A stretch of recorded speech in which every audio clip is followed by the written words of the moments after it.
This is a kind of thrift shop of soccer, Major League Soccer, and they have had their stars come in there, but usually when there has been. This is not the case with Messi, although I don't know, is Messi far from his prime at 35 years old? People thought he was until the World Cup, and then they realized he's not. But didn't they fix the World Cup? Wasn't the World Cup rigged so that Messi would win it? He had a lot of PKs, yes. Oh, come on. I mean, the guy would look at Messi cross-eyed. Penalty kick. All right, put him on the stripe. And it wasn't like he was blooming these penalty kicks either. I mean, Messi's approach on the penalty kicks is great. He really does go by the old Brooklyn thing, right? Your mama. I was going to say, it's like your dream. And then dribbles one through the middle, not even like one side or the other. Look, I don't know much about the game in terms of what kind of skill it takes. The way he maneuvers through six guys, that the problem with the game is it usually ends up in a whole pile of shit. Nothing. He makes all these moves, and he's exhausted, and he's running, he's schwitzing, and, people are yelling and screaming. And then at the end of dribbling through six guys, the ball goes out of bounds, and the goalie picks it up and throws it to midfield. That's it. The time. Wake up with Defo, joined by Lubie. Welcome to the Defo Show.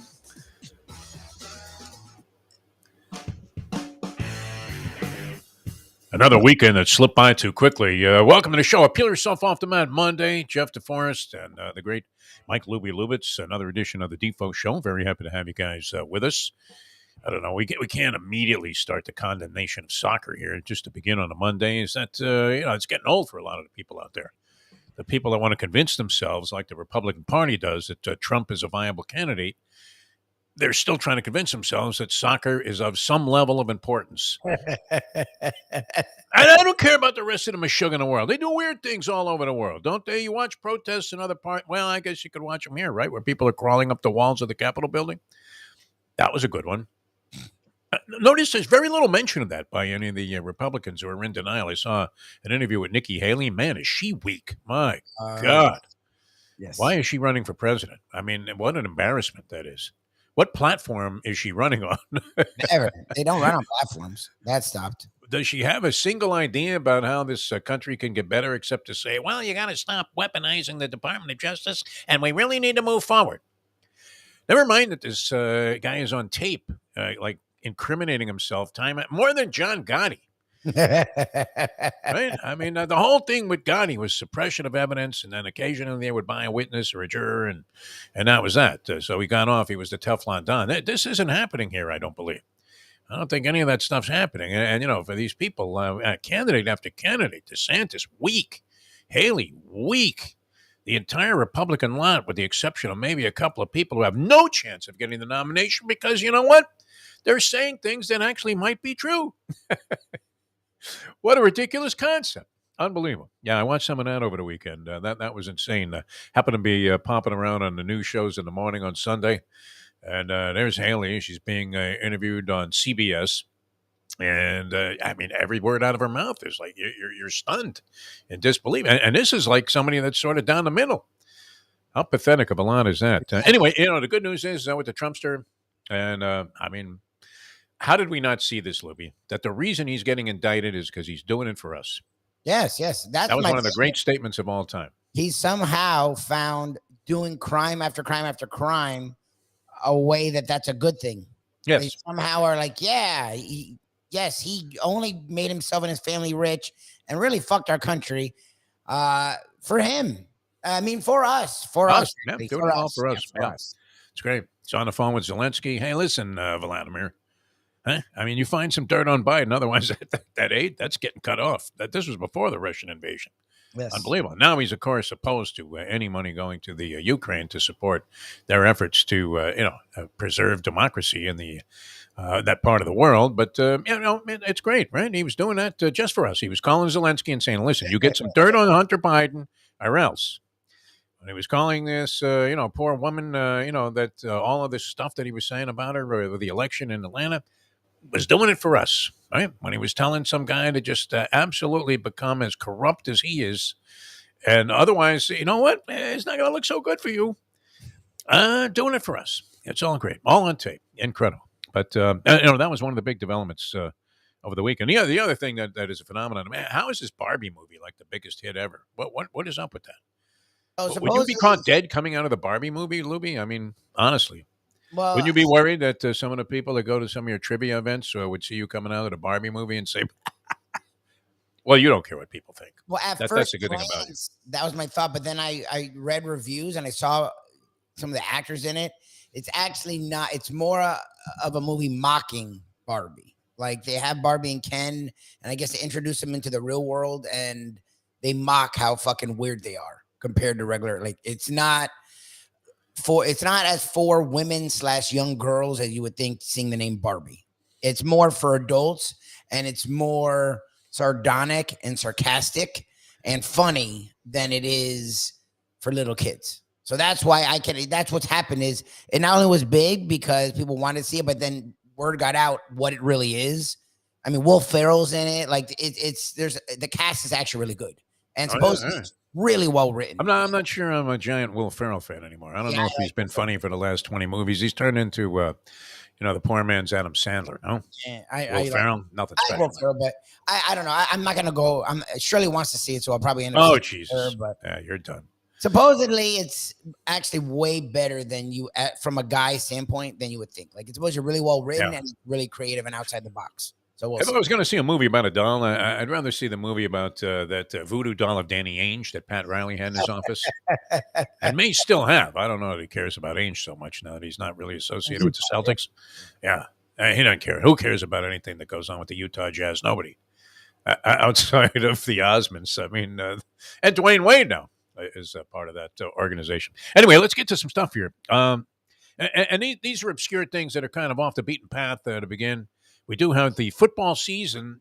The preseason gets underway this week, Lubie. This week, the countdown is over. And Thursday night, we have the Hall of Fame game, correct? The Hall of Fame game Oh, it's is this week? slated Oh wow, for this Thursday. Yes. nice. Oh cool. Now, the Hall of Fame game, that will be preceding, of course, the induction ceremonies, which will include one of our really, I mean, just most admired people that we've met here on the South Florida sports scene, and that is the great Zach Thomas. Yes. I don't know. Was it long overdue that he got into the Hall of Fame? I mean, I'm still a believer in the Ed Kaplan theory that there should only be like one ballot for the Hall of Fame. You retire after 5 years. If you are a Hall of Famer, you're a Hall of Famer. Let as many people in as deserve to get in after their retirement. Little, what was that? What would you call it there? Respite? I don't know. Period of time, moratorium, whatever you want to call it. Whatever the requirement is, you get one shot at it, and you're either a Hall of Famer or you're not. Is that fair, Louie? Would you like to see that kind of a position taken by all of the various leagues and sports entities when it comes to their Hall of Fame selection? This way, you're not torturing Jerry Kramer to his fucking grave. I mean, come on. What did they do to this guy? I mean, I do think Coach would walk around all day long going, I don't know. Are they going to include me this year? I don't know. Poor guy. He was delusional already. He was suffering from dementia, and still they tortured this man right to his grave. And he never got in, right, Coach? Never. Zero. I don't think so. No. Yeah. Never got in. Bob Kuchenberg. Kramer, the same thing. Remember how Kramer was a completely shot fighter when he was roaming around that last Radio Row that we saw him at, Lubie, the last time we were there? He can barely move. Well, I guess it was here, right? And Chris Visser was handling his publicity and trying to get him on a lot of shows, and a lot of people didn't even know who he was, right? Jerry Kramer. That was a problem. In the early days when we were doing the Radio Rows, everyone wanted Jerry Kramer. By the end, Yeah. including us, no one wanted. And Chris would have like an envelope full of $100 bills and say, please, just 2 Yeah. seconds with Jerry Kramer and let him mention the deodorant. Well, because he had been doing the campaigning for Hall of Fame for so long that it was sort of sad by that point. Like It really was, yeah. I mean, you're saying, hey, look, Jerry, they're going to stick it to you again. Yeah. Just like KGB. I watched Rounders for the 1,000th time over the weekend, a little bit of Rounders. So on at like 2 a.m. I woke up on a Saturday night. Great movie, man. One of the best movies ever. Degenerate movies. I have to put it up there with, I would say the number one degenerate movie all time was the original version of The Gambler with James Caan. Tremendous. The Wahlberg remake, wow. That was, come on, Mark. You could do better than that. You would think movies would improve when they do the remake, not go backwards. It gets way worse. Yeah. But they refuse to just preserve the subtleties of the themes and the darkness and the macabre side of being a degenerate, sicko gambler, which, listen, What is the common denominator there, Lubie? We are all fueled. Everybody that gambles at any rate other than just the occasional bet on the Kentucky Derby, fueled by self-sabotage. Just as plain and simple as that. Anyway, speaking of gambling, so I go out to, you'll find it surprising.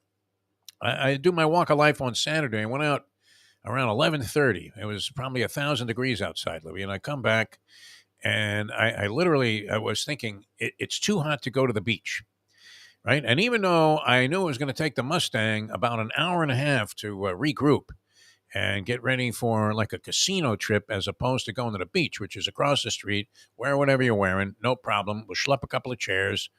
We'll find a way to somehow keep a couple of bottles of wine cold while we're out there. So maybe we take the little wagon. Are you a fan of dragging a little wagon across the street there with all your stuff? I mean, I never do. Every time when I have children, I have to do that for cock to crap where it's like you're going camping. So far, whenever we do go to the beach, it's very light because it's just two of us. You know, we're younger and. Remember, you should just go take a towel. If you even did that, right? You try to borrow a towel off some hot chick. Hey, you know what? I forgot to bring a towel here. Can bring a towel? I share yours? Maybe we'll pick up food at like Publix or something on the way. Maybe. We don't do the whole like bringing umbrellas and bringing beds and bringing tents and fancy tables. I mean, literally the service looks like you're at one of those highfalutin restaurants like Carbone that Mayo likes to frequent. Where I mean, and you're saying, look at that cheese platter. That's wonderful out there. Meanwhile, it's melting in 1,000-degree sun. Yep. But I decided too hot to go to the beach, so I go to the track and or the local casino. Mustang gets buried on the slot machines. That's not a favorable trend. And I actually was winning money. But my day was going to be made or broken by the horse Forte was running in a race called the Jim Dandy, a prep for the Travers at Saratoga, which, by the way, I believe my friend Frank Miramati is doing a great job calling the races at Saratoga. It's nice to see, too, where a guy rises to the occasion because I thought, even though he does a fine job at Santa Anita, it was a little flat compared to what he's capable of doing, I thought. He was doing, very straight-laced. Maybe they told him not to fuck around at all. But animated at Saratoga and really fitting the bill very, very well. Very accurate caller, always was. But in this case, and this never happens to me, Lubie, in any gambling situation where I get a favorable ruling from the officials. A ruling so favorable that when you were looking at it, you were going, man, anybody else that didn't get the shake here really got fucked because the horse Forte forges his way between two horses, a horse called Saudi Crown, who eventually beat by a lip, and Angel of Empire, who, of course, was a big factor in the Kentucky Derby, of course. Also, I guess ran in the Preakness, Angel of Empire? Yeah. The second one. Yeah, the second leg. Okay, well, it was a factor in the trifectas there and the exotics. And Forte with Iran Ortiz, who kind of rides like he's riding in the rodeo. I think he must have loved, if you ask him what his favorite movie would be, it's a little before his time, but maybe this is where he got his riding style from. And he's great. I mean, the guy's brilliant. He's far and away the top jockey in the world right now, Iran Ortiz Jr. His brother, Jose, does very well, but Iran is the man right now. I believe he's also getting set to serve a short suspension for what was deemed to be rough and careless riding earlier in the Saratoga meet. I think he's going to be out for a couple of days. I'm not sure what the story is there. I thought I picked that up during the broadcast. Does Paul LaDuca look depressed? I haven't seen this, huh? He's on Fox TV doing the races. He looks like a guy literally that's about to blow his brains out because he just lost like all of that money he made with the Mets. Incredible. Paul LaDuca had to be making, about $5 million a year as a baseball player? Might be empty. I don't know what his situation is. He was good friends with Craig Minervini. I'm not sure. We'll have to ask Minnie if LaDuca is flush. But, I mean, all of these guys were appalled when, this decision went up. And Iran Ortiz rides like he's, out of a scene in Ben-Hur. He really does. He doesn't mind shoving horses out of the way, whatever. I'm not sure that the other jockeys, that they might be in admiration of the fact that he's been so successful, but I'm not sure that they love the fact that, here was a clear-cut foul. I mean, he just mows the other horse down, Angel of Empire, and pushes him to the outside, 3 pass over, bullies his way through between horses, and everybody in the crowd there that's at the bar where I'm watching this race is saying, hey, he's coming down, he's coming down, he's coming down, which led me to believe that there was no way they were going to take this horse down. And then you watch the replays and you're thinking, oh my God, if I've ever seen basis for a disqualification, this is it. And then you get the scores. Judge Malvina Lathan scores the fight 118-110 Canelo. And you're like, what? Canelo? What are we talking about here? So they left him up, and it was to my benefit, Louis. Never happens. Never happens where I would have said, go ahead, take the horse down. I can live with it, and it'd be okay. Now, I understand it's a stakes race, so maybe there's a little more reluctance to disqualify a horse, not that there should be. And yet they went ahead, and I ended up prospering from that. So that turned out very, very well. The Crawford-Spence fight, wow, I only saw highlights of it. I was too cheap to lay out the, I think it was $83 on the pay-per-view. Crawford versus Spence, Errol Spence Jr. and Terrence Bud Crawford. This is a fight that's been talked about for many, many years. Everybody was upset. It was the usual stuff. It wasn't even the alphabet soup organizations that were keeping this thing from happening. But as our friend Peter Kahn explained here on the show on Friday, promotional considerations were at the essence of what was keeping this thing from actually getting going. Understandably so. And look, it's a negotiation. I'm not sure what the final figures were. I think Crawford was pushing for a 50-50 split. Spence's argument was that he had 3 of the titles in the welterweight division and that Crawford only had 1. And it was probably one of the minor ones, right? Like the most minor of the 4, the World Boxing Organization, the WBO. Even the International Bribery Federation, the IBF, has more prestige attached to its titles than the WBO does. But here you go. You got 4 champions in every division that are recognized. And then you have like a zillion other organizations that are claiming that a guy is a world champion in a particular division, including, you remember this pitcher, Dean Chance? Dean Chance, he is the commissioner of his own boxing organization, if you can believe it. It would be like you just starting out of nowhere, the WLUB, the Lube, and starting to name champions and having fights between guys that have losing records and saying, okay, whoever wins this fight is going to be our champion. Dean Chance, I think it's the IBC or something. Okay. Which sounds like some music organization, right? Well, the IBCs are being held this week, and whoever wins, that's going to Memphis to compete. Anyway, they get in the ring, and Peter Kahn also was telling us, as Brad Jacobs did, that they favored Crawford in the fight. Crawford was a slight betting favorite. If you looked at the odds, they were kind of daring you to bet that Spence would win the fight. Because when you looked at the particulars, straight up, it was somewhat even. You were getting, I think, +2 something on Errol Spence Jr. And, these guys, we say it all the time, that there's a reason that they're able to keep the lights on in Las Vegas, and it's not because people are winning in general. I'm not sure how much of a differential this particular event would be in terms of the money they would make. I would imagine because most people, towards the fight time when they actually stepped into the ring, it seemed like most of the sentiment was swinging towards Terrence Crawford as the eventual winner of the fight. And I was trying to convince myself that Spence had a chance, and I couldn't do it. I was going to be rooting for him. I like Errol Spence Jr., but wow. You wouldn't have needed much to figure out who got the best of it in this one, right? All you had to do was see Spence's face, which looked like he had been hit by a sledgehammer several times. Knocked down in the 2nd round, knocked down twice in the 7th round, but was getting annihilated when they finally stepped in and stopped it in the 9th round. Mismatch from the 1st round on. And it was a surprising differential in the talents of the two. Immediately, naturally, there's a rematch clause. I don't know why Errol Spence would want to. Why would you do a rematch now? Supposedly it was I meant to watch it, and then I passed out around 12, and I woke up. Well, it was pay-per-view. You would have, there's no way you're shelling out $83 for it. Well, my buddy had a link, so I would have been able to jack it. But I was passed out, and I woke up, and they're like, Crawford manhandles Spence. I'm like, manhandles? I'm like, what the hell? I'm like, total annihilation, total domination. I'm like, that was weird. Yeah. So, he's been claiming forever, and a lot of people felt this way, that, Crawford was the best fighter, pound for pound, in the game today. I don't know that you could argue against that after what we saw. I just saw the highlights of it, and it was enough to convince me. This was no slouch he was in there with. Oh, no. Spence has been through a lot, and that would have been the one consideration I think that you had to see as a key factor there, and say, okay, a guy that's been in a rollover car crash and has come back and really, I don't know that he hasn't looked the same, but I mean, that's going to take its toll on you eventually, and it did when he got in there against a guy who could actually, not only match his power but exceed it, in spite of the fact that he was coming up from a lower weight division.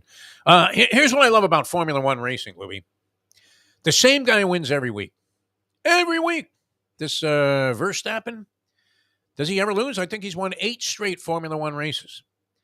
Now, what is the excitement? What is with the glitz and the glamour of these Formula One races, where people from all over the world, the most elite of celebrities, the upper echelon of celebrity stature, like Tom Brady's a putz when he comes out there. Hey, Brady, yeah, no, your seats are in the back, Tommy. I mean, I don't even know that he gets a suite when he goes to one of these races. What is the appeal of this, Libby? The same guy wins every week, every single week. It's the same result. I've never watched it. I don't care. Look, NASCAR got a little into it because of being at the race. There's an atmosphere. They let you bring food and alcohol in. That seems fun, but the actual racing was boring. It's loud. The loud noise is cool. The actual racing, it's just cars going around a track. Like I've never understood any form of watching people drive cars. We live in South Florida. Driving cars ourselves is enough of a fucking. They could just take video of 95 on any given day. I've never. The entrance ramp on Hallandale Beach Boulevard. Yeah, I don't get it. Yeah, it's probably more exciting in terms of action, possibility of crashes, people doing crazy things. More exciting. Talk about Iran Ortiz Jr. pulling his way through horses. More exciting than Formula One racing. But good sport, right? If you like to see the same guy win every week. The same guy wins every week. He wins every race. Verstappen. Unbelievable. The Marlins in action against Detroit. That was big. Miguel Cabrera coming back. And, it was nice to see people celebrate that. Marlins still generating crowds. They made some moves at the trade deadline that you would say, okay, they tried something. They got Robertson from the Mets. They made some moves so far. The trade deadline's tomorrow. Yeah. And so they're supposed to still be active and trying to bring in a bat. And possibly a starter. What do you think? Is it going to happen? What do you think? I think so, yeah. I mean, literally in every report I see, they're mentioning 4 or 5 teams that are looking for this, looking for that. And the Marlins are mentioned in every report. Like this weekend was big. I mean, they've struggled. They got annihilated Saturday versus a really bad Tigers team, and they almost lost yesterday and lost the series versus a really bad. They did their best to lose. At AJ Puck, I hate to say it, man. I'm sure he's a decent human being. Seems like he would be a nice guy. Looks like he'd kind of be, somewhere in mid Florida. You would run into this guy if you were asking him for directions to Lutz. You see some guy that looked like AJ Puck, because the beard with no mustache look always freaks me out a little bit. It's very Amish-esque. Is it not? Oh, yeah, for sure. It's like, did you just forget how to shave, or you've been churning butter all day to the point where you got busy, huh? And whatever happened to those heaters you used to make? How come they're not in vogue anymore? So remember the heaters thing? And then, you saw the truck pull up with the parts and they were made in China. Like Chinese lettering on it. As the guys tell, yeah, no, we make everything right here, man. We never move. We never leave the house. Even the kids, they're all in on this. It's in Taiwanese. AJ Puck. I know. So they're he has become the new Dylan Floro for me.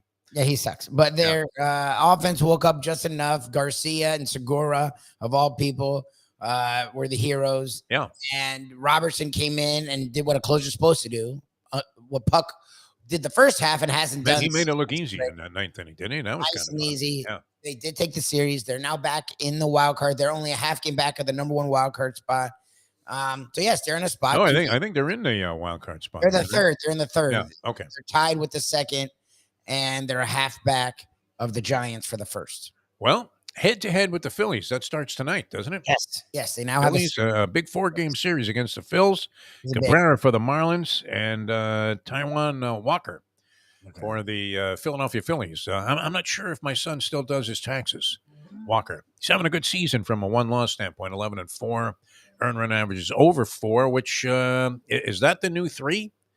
Lubie, if your earned run average is above 4, can we just accept that and say, yeah, not bad?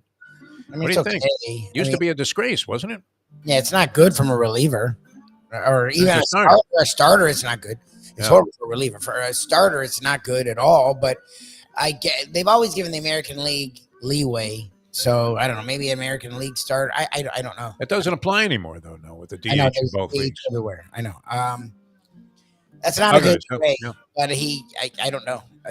Everyone's look at Alcantara. So I can't really judge people's pitching. Oh, this guy's he's been a winning pitcher for the Philadelphia Phillies, and he was good with the Mets last year. Which, speaking of which, what grade of dilaudid drip do you need to deal with being a Met fan now? That they're trading off everybody, and I guess Verlander now wants out because he said, "Hell, you traded Max." Max opened up a big mouth and said, "What? You traded Robertson?" And the next thing you know, whoosh, he was gone. Although he hasn't been terrible this year, Max Scherzer, but Scherzer's been okay. Scherzer's been okay. Verlander of late, I believe, has been very, very effective. Also, Justin He's been Verlander. hurt, and you're always waiting for him to get hurt again. I mean, they're not winning. Why have that payroll to not win? It's just not working. The question, is always, where do we go from here? I like the song, and it's a good question, isn't it? Because and this is the other thing. We have no idea. I would be leery of trading for Marlins prospects because Marlins prospects very rarely pan out for the Marlins. Well, the pitchers do well. Yeah. The hitters suck. Who's scouting for this team, right? That's a great question. Is it still Bertie Tebbetts? No, he checked out years ago. Remember they had that legendary old guard? I think Dave Dombrowski put it together. It was a nice tribute to some really old, stodgy baseball players and legends. And Bertie Tebbetts, I think, at 107 years old, was one of their chief scouts. That was a hit. They gave him a hit. Oh, I thought I was in there on the first base. He scouted Jackie Robinson. Yeah. He was in there. He thought Heine Manush was a can't miss prospect. And you know what? He was right. Oh, Heine Manush, my favorite guy. Soccer still sucks. I'll end this segment with that. I watched none of it. Are we waiting till Wednesday? I've given up on the Women's World Cup. I'm sorry, Jim Sarney. We love you, Sarney. Really love you. I love anybody that's such a diehard sports fan that they're into minutia about the women's golf tour and things like that. I have great respect for them.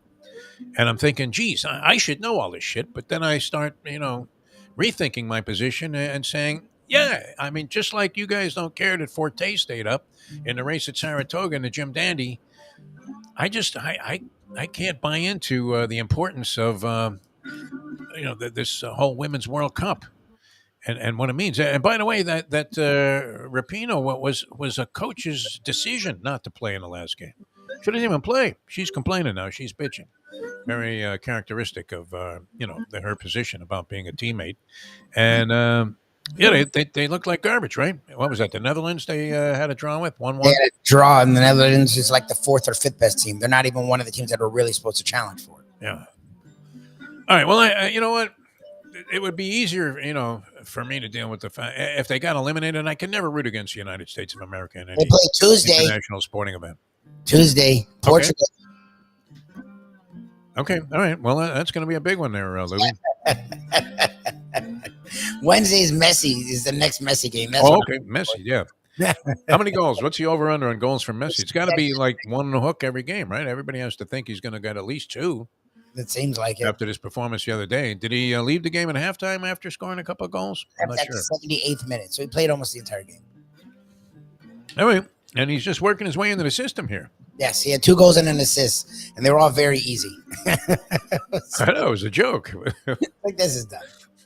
It really does. He looks like he's playing in a rec game in Hialeah. Yes, it really does. Where, you know when you turn on East 4th there, when you're going to Hialeah Park and you're on 103rd Street, and you see that sign, and it just it hits you like like the white light that you've seen, and it says Hialeah High School, home of the Thoroughbreds. Yep. And you see that field there, and there are guys actually playing soccer out there, trying to get a game together. Hey, Joe, you want to run with us? Okay, good. Yep. I think, I don't see any baskets here. What are we talking about? And then they start like a recreational soccer game. The soccer, yep. most futile thing that you could ever engage in, I think, in your life. Good. Football season's coming up Thursday, the Hall of Fame game, and a lot of stuff going on. a lot of negotiations and renegotiations and holdouts and Jonathan acrimony. Now Jonathan Taylor's asked for a trade. Jonathan Taylor wants to come to the Dolphins. Everybody wants to come to the Dolphins. Irsay's like, fuck Jonathan Taylor. Doesn't care about this guy. He doesn't give a shit. He's their whole team. Jim Irsay. Yeah, we'll start with Brett Tesser with that. Jim Irsay. We'll just say Jim Irsay and let him go. All right, now coming back, the agent to the stars. Later on, Jason Cole, our resident. Well, I guess does he have a residency here? No, we're fortunate that when you call, he actually takes your calls. Yes. He has never texted you, lose my number? No, Never. All right. It's impressive. Unusual for anybody associated with this show on a regular basis. Jason Cole going to join us. And what is it? Outkick? Is that? Outkick.com. Outkick.com. Outkick.com is his new platform. And that is run by which conservative goon? The Clay, whatever, the one that took over for Clay Russia. Travis. Clay Travis. Yes. What's his story? Wasn't he a sports guy? He was a college football guy who was really good at college football. And then remember when Peyton Manning, that stuff from when he was in college came out a few years ago about where he possibly assaulted the medical person, athletic trainer when he was in college. Oh, yeah. Old news and had been settled. So it really didn't affect him in any way, but it became this firestorm. Clay Travis, who to that point was just a college football guy, didn't get into anything political at all, is a big Tennessee guy. So when the world was saying Peyton Manning should be punished, there should have been some kind of a punishment, he got off easy, this woman's giving these graphic stories that were sort of in the middle of graphic. It was like he was sort of a college kid being a jerk off more than he was actually assaulting her. But either way, yeah, it wasn't good for a very clean cut guy, Peyton Manning. It had been years. It was like it had been over a decade at that point. Okay. Clay Travis, who's a Tennessee guy, can't escape dirt anymore, Lubie. He was, whatever. Yeah, if you do some shit, it should come back to you. But who's a big Tennessee guy, defended Peyton Manning wholeheartedly, no matter what. Right. And in that, it brought out a certain group of the population to his side, and he realized, so if I dig into this, there's a whole bunch of people out here that believe a lot of this crazy shit. So next thing you know, he's Rush Limbaugh. Yeah. He did it with sports, and he stuck to sports, but went all in to where it would bleed into politics. Right. And he became like the king of Fox. And now to go for like Rush. Our buddy Sid Rosenberg. Very similar approach. Yes. Outkick got bought by Fox, and he leads Outkick. You know what? I mean, when you put one of those scores away, that's it, right, Lubie? You can just, rest on your laurels at that point. A guy that's making score after score, though, and very prosperous as an NFL agent, going to join us, Brett Tesser, the agent to the stars. And we'll kick off in-depth NFL coverage with Brett Tesser here today on the program in a moment. Now that. The time. 7:34. Ponies in Style at Champions, the outstanding simulcasting room at beautiful Hialeah Park.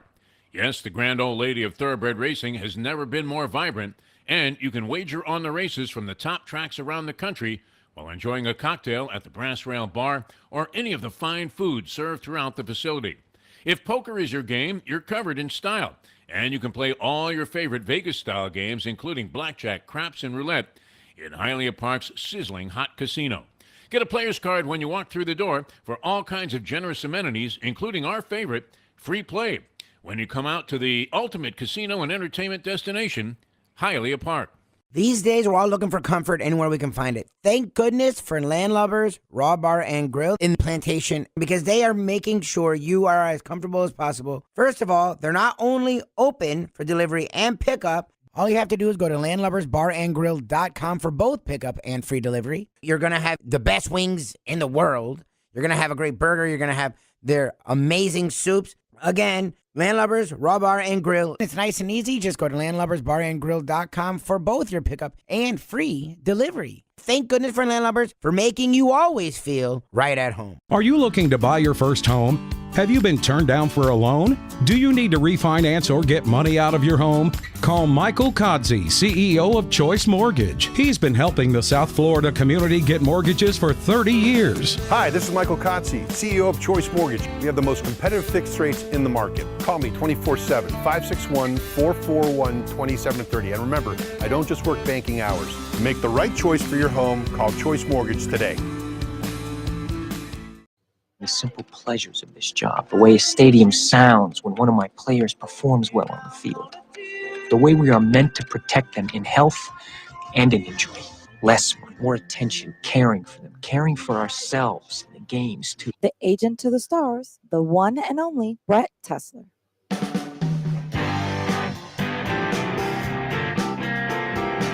Welcome back to the show on Peel Yourself Off the Mat Monday, the Defo Show. Jeff DeForest and very lively Mike Lubitz here today. And the football season is upon us. We have the Thursday Hall of Fame game, first of the preseason endeavors in the National Football League. Training camps are all open around the leagues and on top of that, you have the usual kind of stuff that goes on at the beginning of training camp. Some shocking injuries.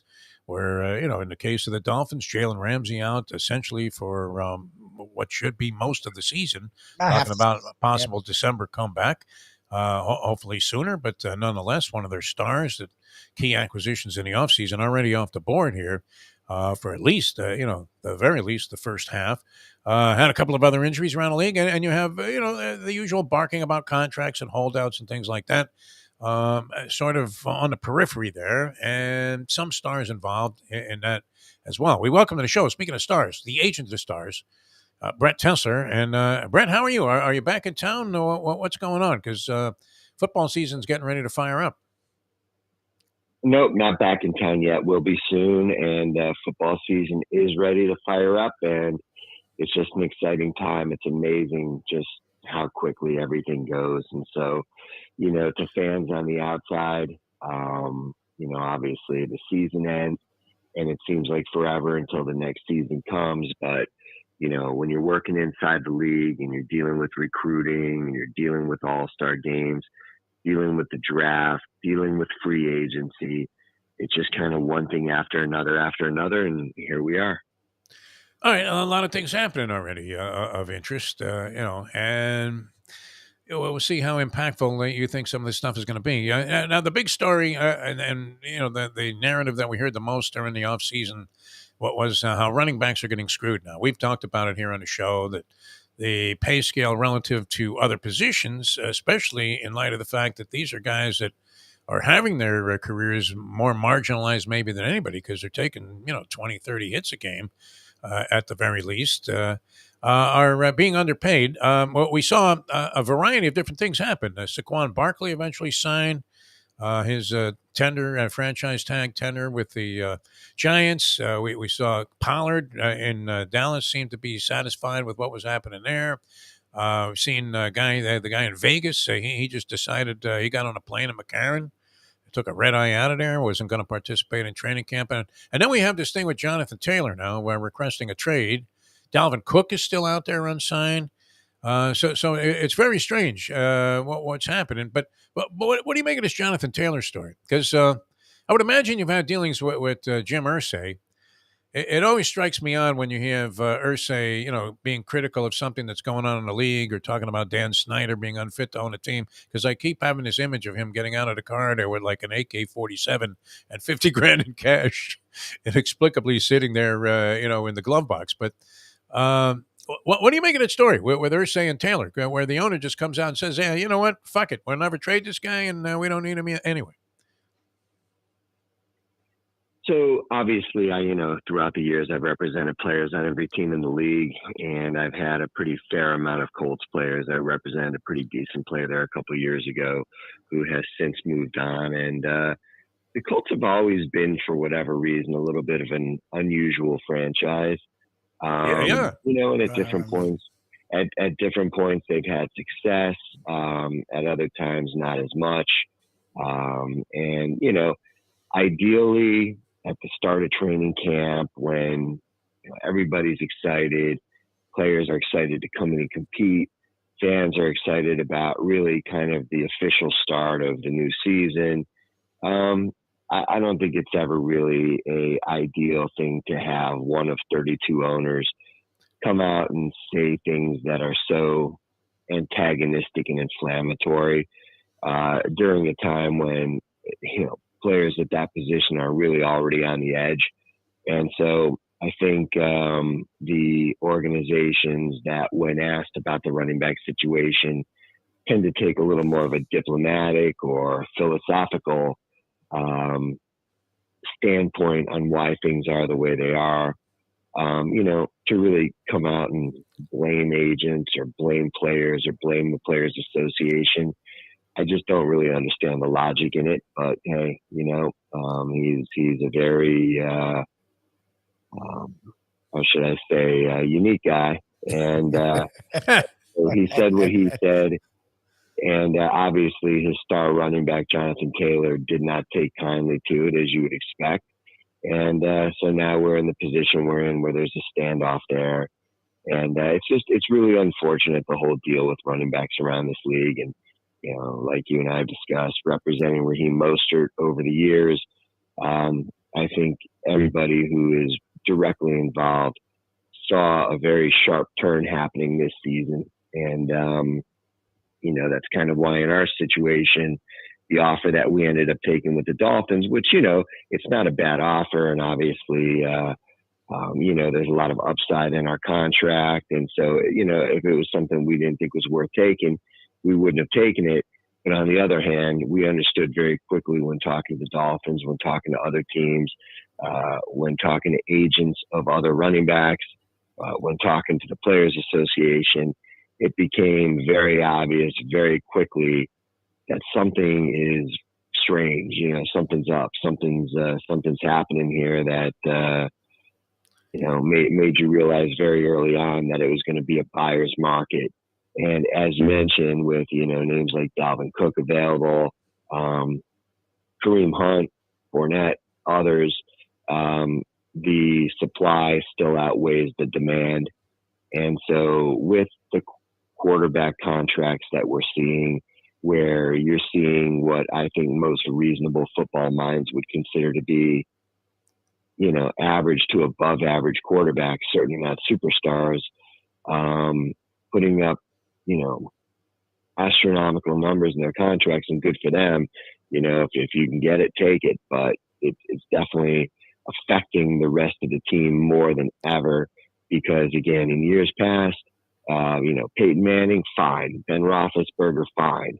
But some of the contracts you're seeing these days, especially on the teams that you mentioned having some of the issues with their franchise type running backs, essentially you're robbing Peter to pay Paul.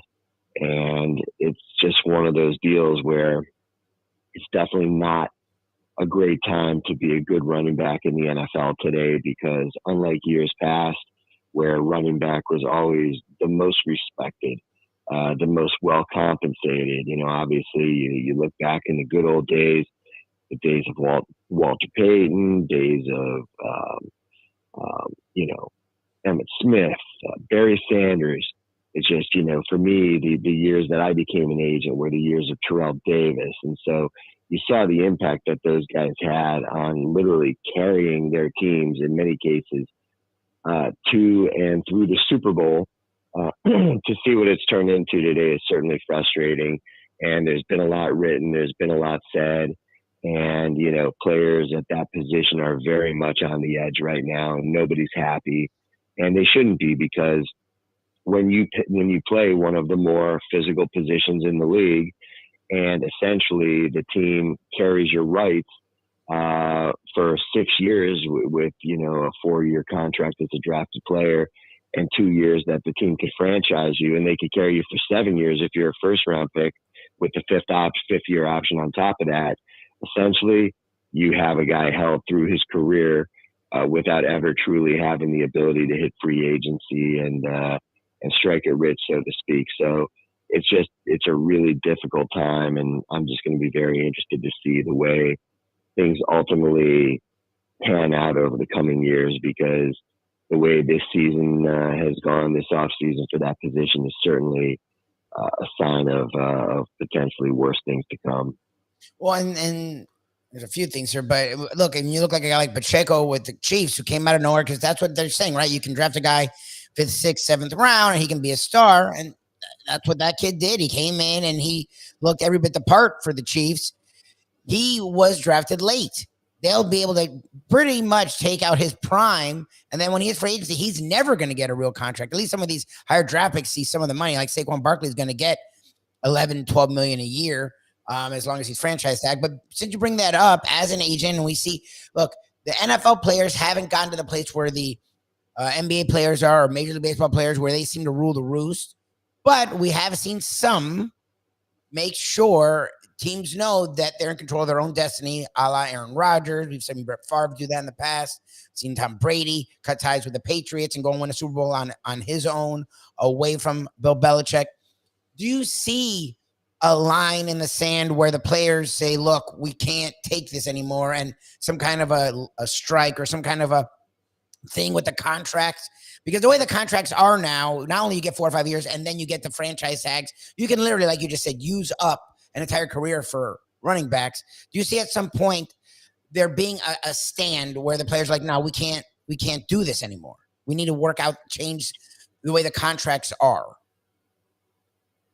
So it's a tough situation because obviously we have a collective bargaining agreement, which was negotiated between our union and the league. And, you know, that document is in place. It's legal. It's enforceable. And, you know, so there's only so many remedies that each side has when an issue arises. And usually in order for one side to get something they need, once that agreement is in place, they have to be willing to give up something that the other side wants to take. And so it's a difficult situation, to be realistic. As far as the leverage of NFL players, it doesn't come close to any of the other sports. Part of the problem is, like, you know, you mentioned basketball, for example. How many players are in an NBA roster? Is it like a dozen or something? Yeah, and 15. In the NFL, I mean, the rosters are 4 or 5 times that big. Yeah. Our rosters are double the size of hockey, double the size of baseball. And so when you play in a sport where each team has so many players, it really tends to lessen the impact of any one player, like it would in a basketball where there's 5 men on the court at one time. And if you've got the right guy, if you've got a transcendent talent like a LeBron or, you know, a Jordan or a Durant or that kind of guy, it can essentially change the entire fortunes of your whole team. Whereas in football, yes, obviously a franchise quarterback would be the closest thing to that guy, but that guy can't do it alone without offensive line help, can't do it alone without other weapons to throw to. And so it's just, there's a lot more moving parts in our league and our sport than there are in the other 3 major leagues and major sports. So it's always been a little bit of a different deal in football, and the owners have always had the biggest upper hand than they enjoy in any sport for that matter. And, you know, there's probably no sign of that changing dramatically. And so it's just kind of one of those things where our players and us as agents in any situation have to try to make the best out of things, you know, make things as good as you can. And in some cases, you know, players will occasionally have a big upper hand in this league, but it's usually not to the degree that you see other athletes in other sports have. Remember Jalen Ramsey showing up in Jacksonville with the Brinks truck and then going to L.A. and making a big splash there. And you're thinking, wow, this is going to be a pretty dynamic duo that they have with the X-Man and Jalen Ramsey, man in the corner positions for the Dolphins this year.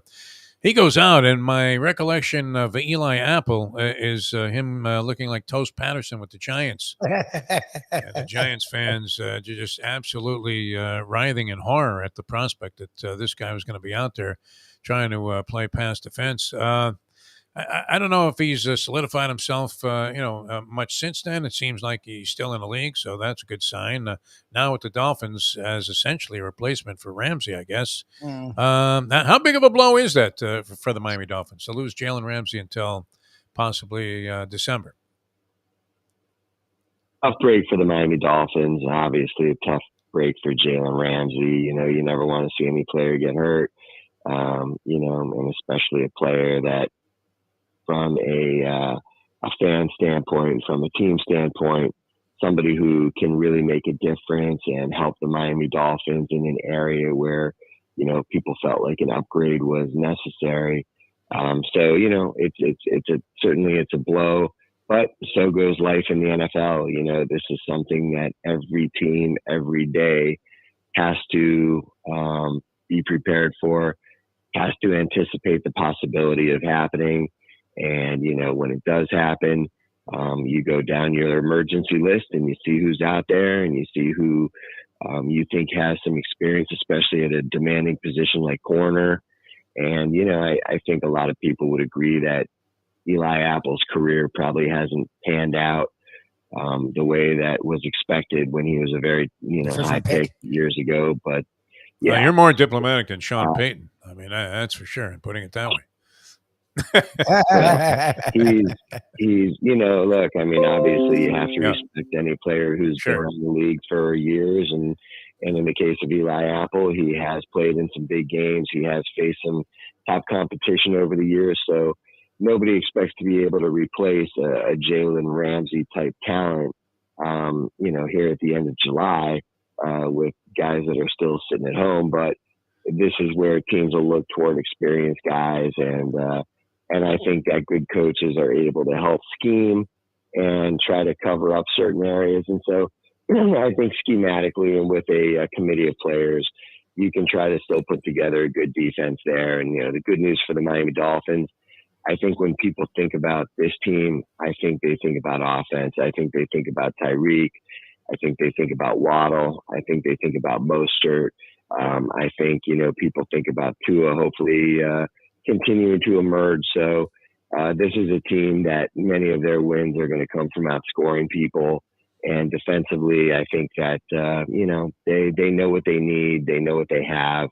And these coaches know what to do to try to, put the best 11 guys they can out there. All right. Well, it's a tough blow, as you said. We've seen a couple of other injuries around training camps. Does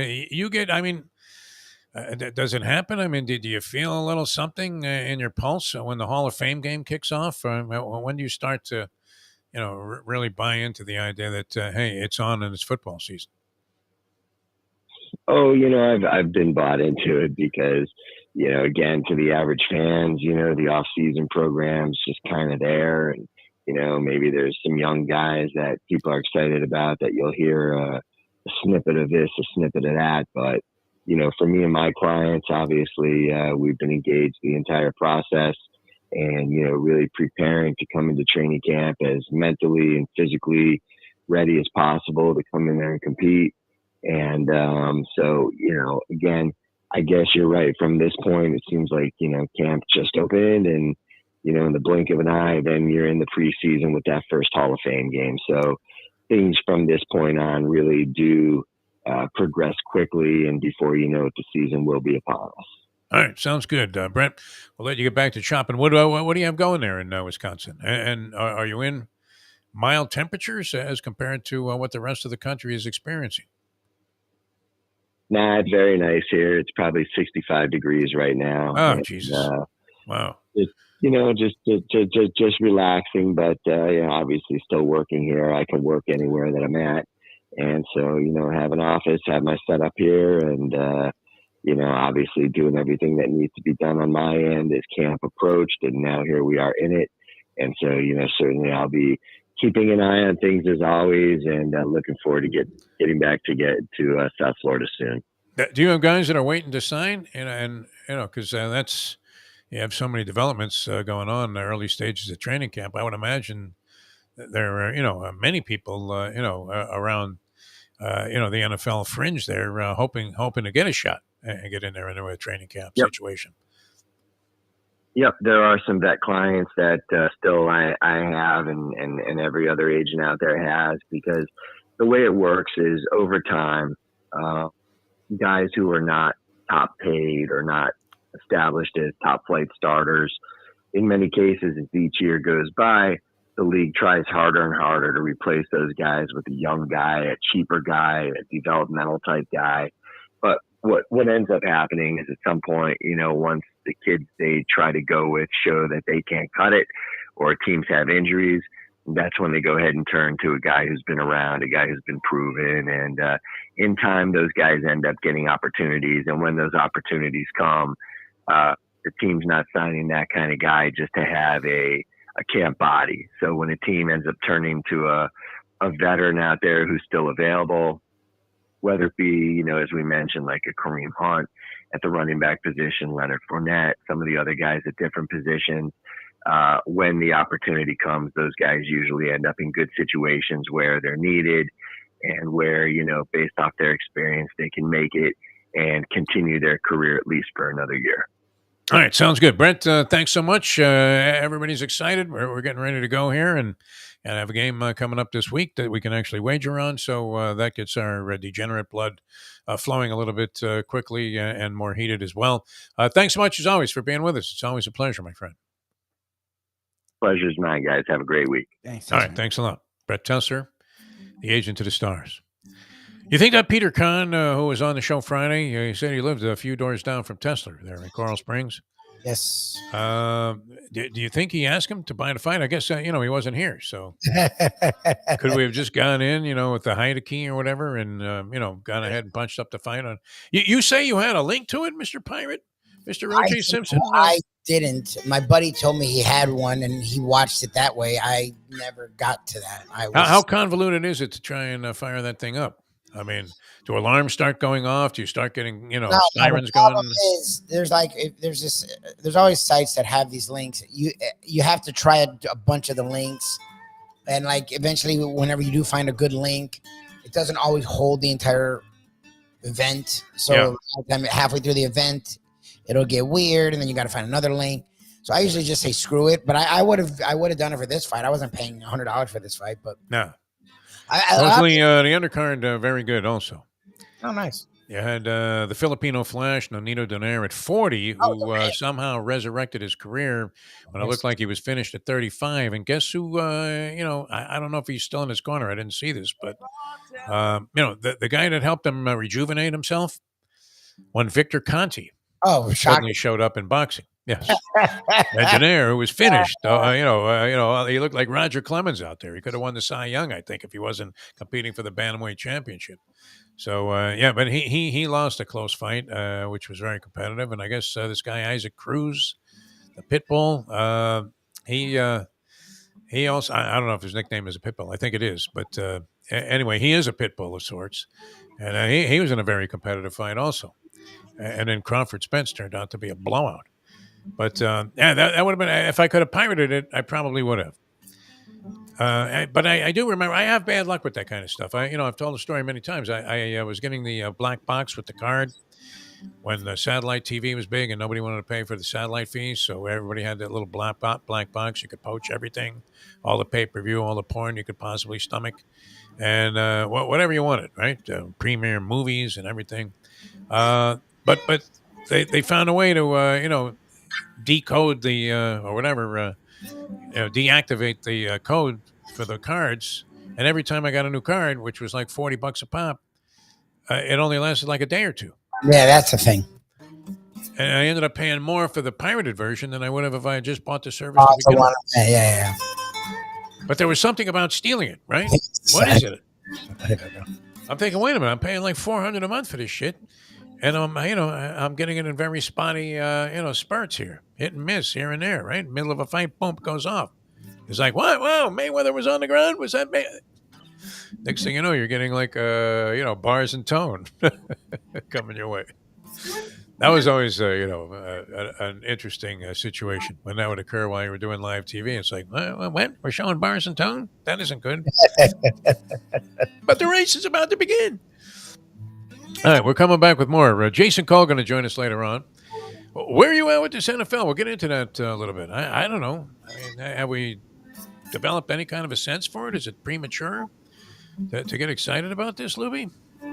Do we just wait a month? I mean, it's whatever. I get sort of excited until I watch this caliber of football, and then I'm like, okay, we're not there yet. I wouldn't know. I mean, people go out to practices. What would you be seeing at this point? That's why it's amazing that guys are still getting hurt, because I don't know that they do much. They don't. They don't do that much at all. And you would think like a Jalen Ramsey's training year round, so it couldn't be that, geez, all of a sudden he was putting all this pressure on his knee. I don't know, fluke injury, right? Like Edwin Diaz with the Mets. All right, the trade deadline in baseball, too, happening. And you're saying the Marlins are still active, huh? Yeah, it's tomorrow. Can they do it? Can they find, some kind of extra power they can infuse into their lineup and, maybe make something happen here? They've gotten a couple relievers. They're now trying to get a starter and a bat. That's their goal. And the reports I'm hearing are in the mix for looking for a bat. And this is all for prospects, right? Because they don't want to mess with their. Who do they have that somebody would trade for besides Arise? They have 5 or 6 John guys. Birdie? Would somebody trade for John Birdie, Mr. 300? I don't know about Birdie. No? But they're looking to get the second baseman and move Arise over to first. I'm trying to remember the name. I saw it yesterday. And they're looking at the pitcher Jack Flaherty with the Cardinals, who's actually been a pretty good starter. This guy Hicks, who I will permanently despise from the Cardinals, got traded to the Blue Jays. Hicks, the reliever. And that's the guy that cost me that 3-team parlay that day when he gave up. Can you believe this? I mean, gave up, throws the ball in the right field. Lubie, I'm still horrified by that. My whole baseball viewing this season has been ruined by this guy Hicks, who I have to root against the Blue Jays now at this point. All right, coming back with more in a moment. Now that there is no allegiance anymore in America, right? You just root for the team that you have money on. It's 8:02. Folks, Tony Segreto here. Let me ask you a question. What do you look for when you go out to eat? Good food, obviously, friendly atmosphere, not too loud, but good energy, reasonable prices, and a place where you feel comfortable.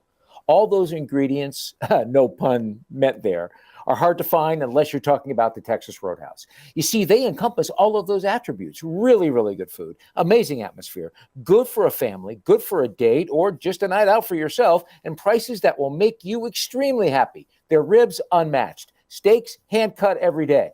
Everything, and I mean everything, is made on site, including their incredible bread.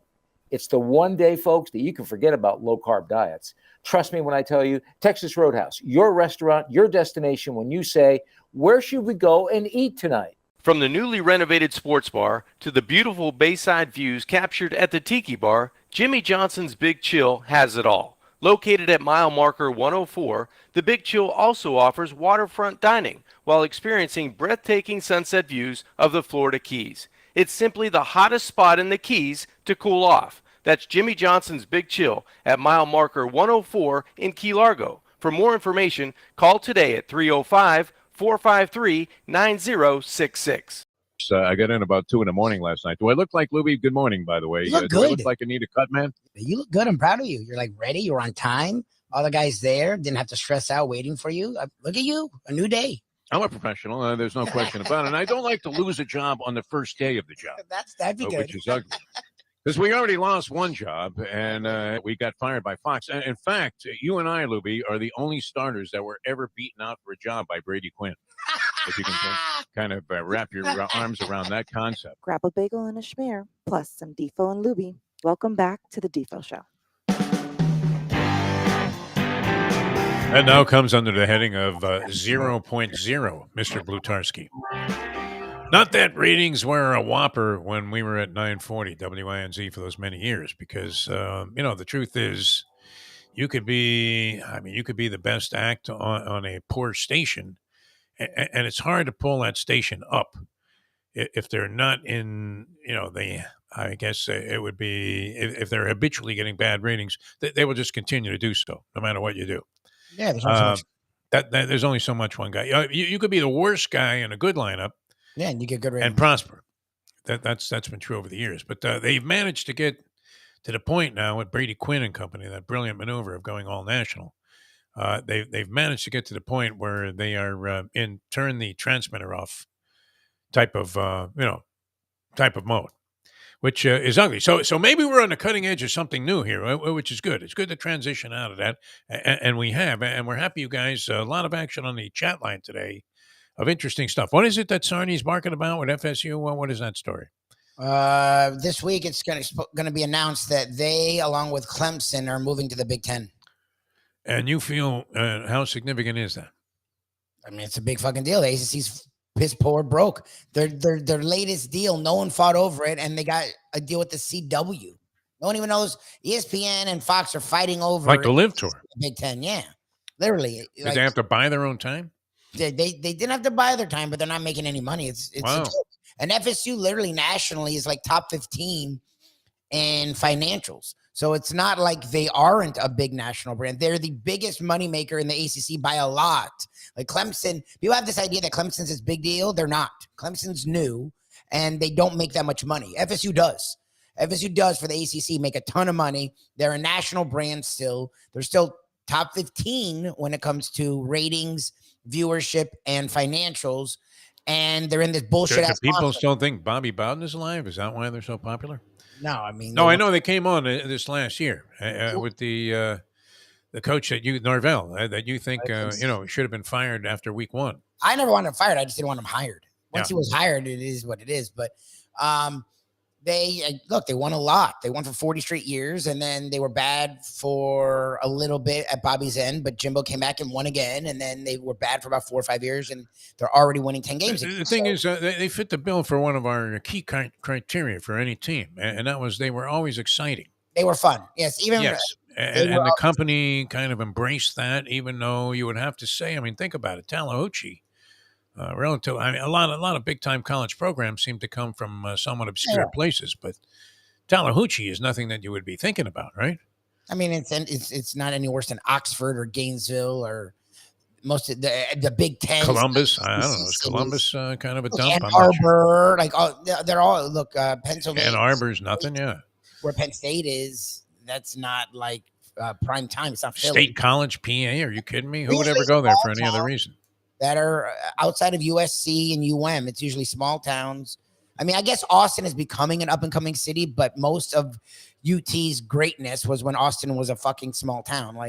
So anyways, there's not money in the ACC. FSU's been pretty clear about that. The ACC keeps talking about bridging the gap, but making no moves. And again, this latest TV deal showed there's no interest in the ACC. Wow. So FSU, Clemson, by all accounts, it took a huge move where it's supposed to happen this week, like literally tomorrow. It's supposed to be announced. And when would they start playing the Big Ten? It would probably be, which would now be what, the Big 14? Well, remember they're already adding USC and UCLA, so they're already going to have 14. Big 16. It's going to be. They're looking for 16. The goal is for them to have 16. The SEC right now is happy because they're adding Texas and Oklahoma next year, so they'll have their 14. They're not trying to go for 16 yet, but if Big Ten is able to get this FSU, who's supposed to be a playoff contender, this Clemson, who's supposed to be a playoff contender, have Michigan, Ohio State, who both were in the playoffs last year, have Penn State, who's going to start the season top 10.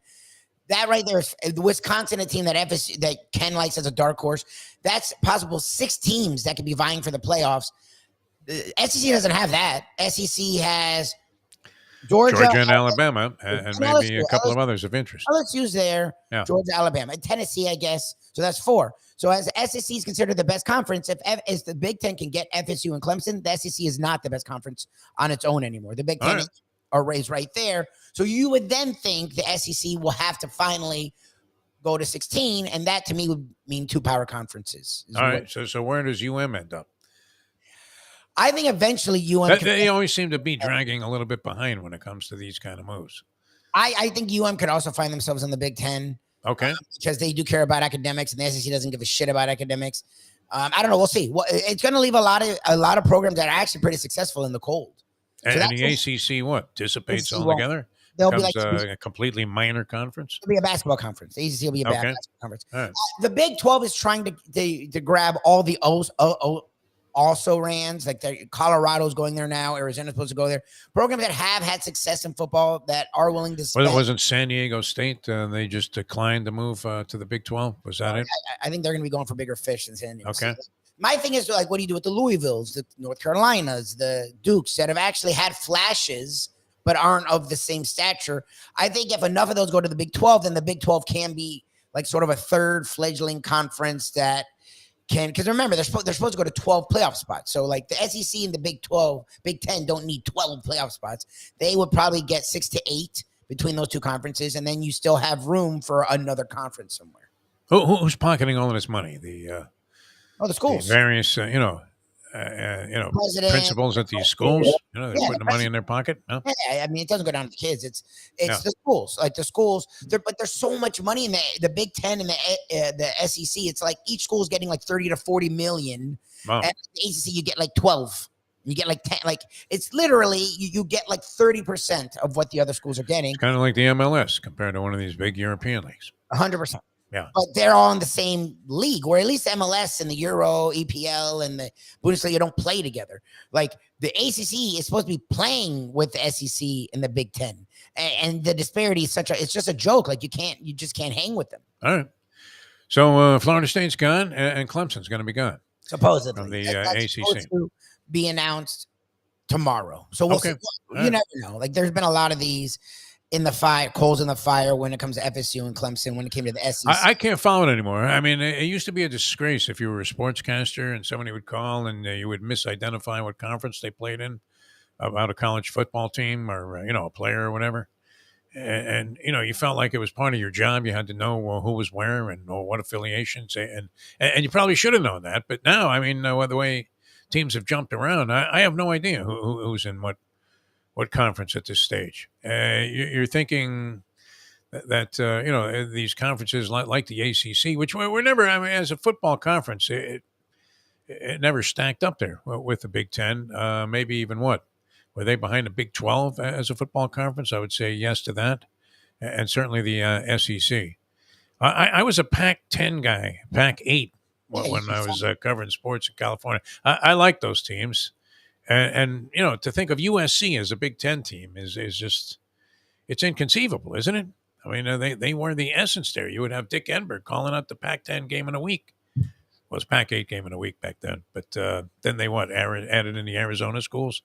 Yes. Is that how they became the Pac-10? I think so. Yes. Yeah. Oregon State were always patsies. It was great. Yep. USC would go in there and romp. Washington State, a little bit of a problem, especially on the road there because it rains all the fucking time. Hey. Yep. You think this ain't the Coliseum, my friends? Holy John Robinson. We're going down. All right, so that's all happening, and college football gets underway pretty soon. We're talking about what? August 26th. Fall camp. A stack of games. Fall camp's opening this week. We're winner.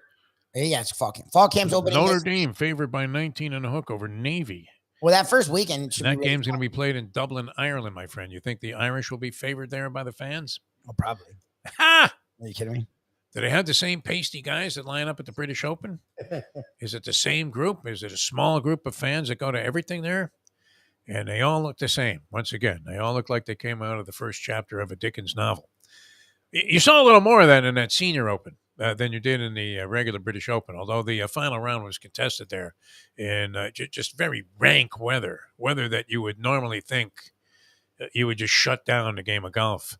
And yet in Europe, it's like, it's just pretty nice, huh, me lad? They're like, oh, what a good day. We're fucking soaked out here. They don't care, man. I mean, they really don't give a flying one about any of that. All right, what did you make of this? We kind of, I guess I was going to touch on this with Brett Tesser, but we never got to it. And that's this whole Sean Payton thing with Nathaniel Hackett, Nate Hackett, who was coaching the Denver Broncos last year. You will never see this. I mean, it really is. It's like these Republican candidates that are running for president, where they say, hey, well, we've got this guy criminally implicating himself on tape. And you still think this is a witch hunt by the Department of Justice? And you want to mention Hillary's emails, by the way, while we're doing this interview? Why don't we go back into the past for an incident that was resolved and had nothing to do with what's actually going on here, where a guy is showing like our plans to bomb Iran to some guy at the golf club there who happened to be serving him a knish. And like, what? That my problem is Hunter Biden. They bring up just one act, whatever it was criminal. Put him away. Do whatever you want. But there's never been a tie to Joe Biden at all. And it's just the one thing he did that was really bad. And Hillary's the same thing, was emails that were found to not be bad. Yeah. After many investigations, that actually allowed her to lose the election because the FBI fucked up and released the information 2 weeks before the election. And then a week later said, oh, well, they were wrong, but it was too late. The cow's out of the bag. And whoever those people that were in the middle went Trump, and she lost, even though she still won the popular vote handily. Yes. They investigated it fully. Nothing was ever found. And they haven't found anything else on her. So, like, they keep bringing up those two things from those two people. With Trump, that's why it's not a witch hunt, people. They keep bringing up new shit. Like, it's no, but I mean, the guy is sitting there just criminally, and implicating himself and essentially convicting himself with these tapes. I mean, what are we listening to then? Exactly. But were we listening to a guy that was sitting there going, I'm just doing this for the good of the people here?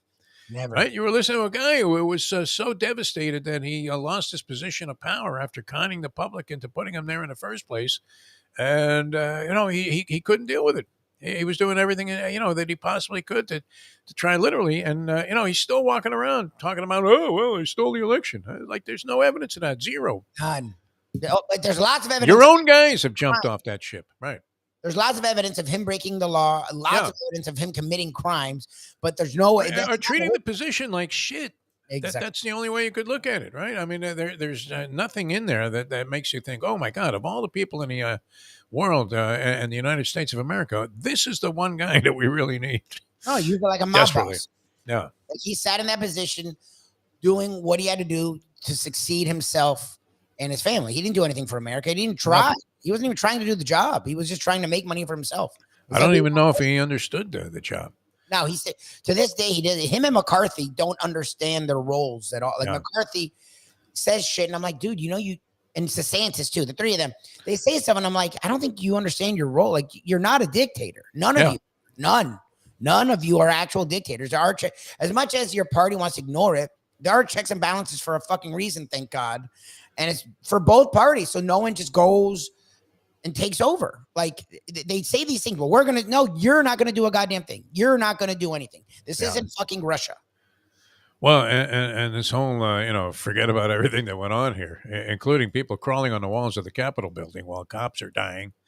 It's just hard to look at that and say, well, you know what? What about Hillary? Yeah, like, come on. She's gone. She's out of the picture already. Gone. OOP, as they say in dog racing. Anyway, you never see this, right, where a coach comes out and, once in a blue moon, somebody will take a shot at Nick.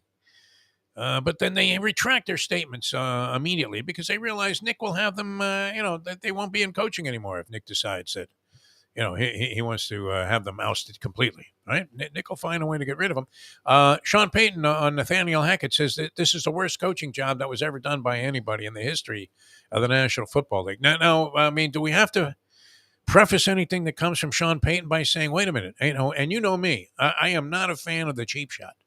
Never have been, never will be. I mean, it's a game, for God's sake. I know there's money at stake, and it's a big business at the professional level. But when you're playing in the park and you deliberately low bridge some guy as he's going in for a layup, but when there's no chance you're going to be able to make a clean defensive play, and you do this, and a guy ends up hitting his head on cement or whatever, and you're thinking, oh, geez, why the hell? Cheap shots never have been, something that I was a fan of. So here's a guy that was in the National Football League, and essentially, he was suspended for a year. Did they ever, pinpoint what his involvement was in Bounty Gate, where he's adding incentives to players and condoning this to go out and deliberately injure other players in a cheap shot fashion? He didn't necessarily do it, but he didn't stop it, and it happened in his locker room. So most people felt he was well aware of it. Now he gets back into coaching. He continued to coach after that. Yeah, they won. Had success. Was always deemed to be a successful coach. Yep. Some people, the detractors of Sean Payton, who I want to like. I like the fact that he went for that onside kick in the Super Bowl. Opened up the second half. Wasn't that the play? Yeah, saved their ass. It was and it turned the game around. Yes. And you're thinking, wow, a degenerate gambler of the, I mean, talk about James Conner, the gambler. Let me just go into a neighborhood where I know I'm going to get shot or stabbed and see if I can't come out of there after insulting people deliberately. Just whatever I can do to make this as challenging a situation as I can make it. That took balls, right? Didn't it? The Sean Payton thing. I mean, that made me think I want this guy coaching my team. Plus, I don't know what level of responsibility he had for the success of Drew Brees. You would have to say that at some of Drew Brees' success, this was a guy that was, even though he was a second-round pick, was sort of on the bust side of things, wasn't he? When he was with San Diego. He was good. He was borderline Pro Bowler. He just wasn't an all-time, arguably top 10 quarterback ever. He was good. He was a good, solid quarterback. But he wasn't taking the league by storm. I mean, him with Sean Payton took him to a whole nother level. Yeah. And people are sadly mistaken if they think that had he come to the Dolphins would have prospered. And we would have found a way to because the Dolphins would have found a way to ruin any chance that he had of succeeding, would they not? That was the MO of the organization at the time. They became a bunch of buffoons. Yes. Which is sad. But, Drew Brees coming here. I imagine Nick Saban had Drew Brees. He could have made something happen with him. You could give Nick Saban – is it just that his talent is so overwhelmingly better than everybody else that it doesn't matter who he has at quarterback? I mean, or is he capable of taking quarterbacks that you think are, all right? And look, I mean, they all became super successful after being in his so-called system. Did they not? Tua was a decent recruit. Bryce Young was a 5-star. Mac Jones wasn't. Mac Jones is the one recently. I mean, he had years ago AJ McCarron and he had Jalen Hurts. I mean, you could say, I don't know what the level of responsibility Saban had for his development. Maybe that's all Jalen Hurts that he became a top quarterback in the NFL. Maybe more Lincoln Riley because he was a running quarterback at Bama. He became more of a passing threat when he was with Riley. But Alabama's done both. Alabama's had guys that are randoms and they've won, and Alabama's had big time stars more recently and they've won. The pros are a little different, and Saban was old school when he coached the Dolphins. Like Saban, I don't know what the hell he would have done with Brees, but I don't think he would have done what Sean Payton did with Brees. That's for sure. Who knows? I mean, you would have to think there's probably, some kind of, reciprocal benefit that Brees had being under Sean Payton and Payton had by having Brees in his arsenal of offensive weaponry there. But I mean, you never see this where a guy comes out and says, this other coach absolutely sucked. Now he's come back and kind of, glossed over the whole idea and said, I shouldn't be saying this. And now, almost in Trumpian type fashion, they're trying to push this truth forward that, well, see, I'm using this as an example to my players to show them that, you have to be careful what you say to the press. He's not claiming it was misinterpreted. I mean, at least he didn't deny that he said this stuff. But what was your feeling about all of that? I mean, it's kind of a shocker. And they do play the Jets, I think, in week number 5, the Denver Broncos, during the regular season. Is that okay? Because Rodgers came out and said, "Don't attack my coach." Hackett's with the Jets now. Is that what it is? Hackett's on. He's the offensive coordinator of the Jets now. Okay. Yes. So it's okay. Well, and Peyton, put a little more dirt on the thing, or a little more gasoline on the fire, by implying that you don't win a championship in the offseason, which the Jets that's are right. Kind of beating their chest, saying, "Well, we got Aaron Rodgers now, and it's all going to be great." That's like the Broncos last year when they got Russell Wilson, and people thought, like me. And there was reason to believe that they would be great with Russell Wilson. Nobody could have foreseen. Well, I mean, people might have.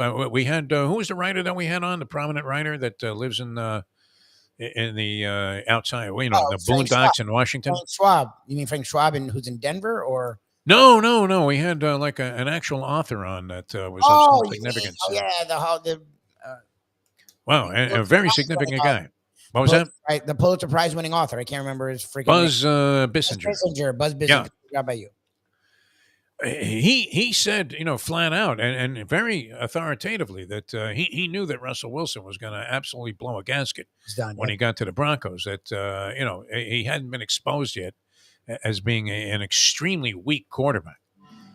Peyton thinks he can resurrect him. What do you make of that, though? That's something that never happens where a coach comes out and says, no matter what he thinks, that some other coach absolutely blows. And it wasn't like he had any confrontation with this guy, had he? I mean, what would be the reason for it except to say that, well, geez, you know what I inherited here in Denver was so bad. Yeah, I mean, that it can only go up from here.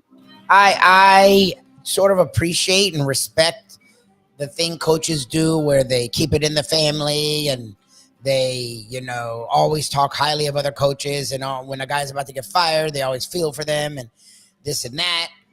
But I'm not going to lie. Hackett should go down as one of the worst coaches in NFL. Like he was horrendous with them. The whole season, he made it like halfway, right? Like, didn't they fire him in season? Like he was making bozoic decisions on the field. Bad. He was just really stupid stuff. Bad. Russell Wilson, whatever you thought, Bissinger or whatever, no one thought Wilson would look like he was done. Like the dude was a Pro Bowl caliber quarterback the year before. Like to go from that to being done, and his health wasn't the issue. He could move. He wasn't getting hurt. He was just flat out horrendous. Like so, and the team that would do like things. They would go for fourth downs that. For no reason. You're asking yourself, well, what is it? What is it? I mean, how could you jeopardize your team's chances of winning by going for like a 4th and 5 at your own 16? Just bad. Crazy. Making was bad to the point where he would admit, it's not like, oh, I was bad today, and I got not the coach, but he would be openly saying, I was horrendous, and we all were like, yeah, you were. Yeah. Like, if a guy's that bad, and then Peyton gets, he made Joe Philbin look like Vince Lombardi. Look, it's like what Urban did, and I don't know if here we are trashing the shit out of the guy. No, but it's true. We're like, criticizing Sean Payton for saying something. I'm not criticizing something because I mean, do you like it? I guess you do, right? Not that I like the guy came out and said it. If a coach is that bad and then you come in there and you're like, what the fuck did this? Like, that's what the Jags were. Look at what the Jags are talent-wise. The Jags had plenty of talent. Yeah. Urban sucked. Urban wasn't well. Notice his name is never mentioned anymore or in any kind of a light whatsoever. Urban Meyer. I keep forgetting his last name, but when Doug Peterson took over, he didn't mention Urban by name, but he did have a lot of quotes that were like, the team has talent. I don't know what the fuck they were doing before, but we're going to win here. We're going to be better. They won literally the first year they got into the playoffs. Yeah. It's like, I'm sorry. Some coaches just fucking torch the place. If you're the next guy and you're the owner there, Khan, he made Khan. his money making like truck parts or something. I think so, yeah. He made some kind of a thing for either stabilizer or something that had to do with the fascination, unfortunate, obsession with Urban Meyer becoming your coach turned out to be a rather large mistake. It's interesting because you would think of Doug Peterson, not exactly the most electrifying personality. No, but he's a good coach. I mean, we always liked him because he won that game for Shula there. That was, the record breaker in terms of all-time wins in the National Football League when they took on the Eagles. And then, oddly, had success coaching the Eagles, Doug Peterson. But I don't know. I mean, his reign there's very little tolerance in any other organization except the Pittsburgh Steelers, where they'll keep a guy no matter what, which is good, right? Because Bill Cowher had some down years. And is there any talk about Bill Cowher coming back? Maybe that's finally been. No, that's finally sort of gone away. It's been like 20 years. But look, I understand the outcry of, you just don't do that. But no, I mean, in some ways it's refreshing, right? Because it was the truth. I like it. I like it. He goes in there and goes, what the fuck was going on here?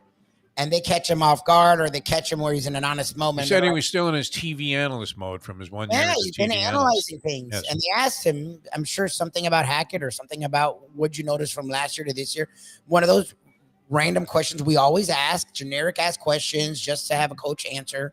Yeah. And he was probably honest, like, it was a fucking disaster. Like, but it was. We all saw it. We saw it on national TV time and time again. I mean, the guy got fired inside of his first season, which he sucked. That's bad.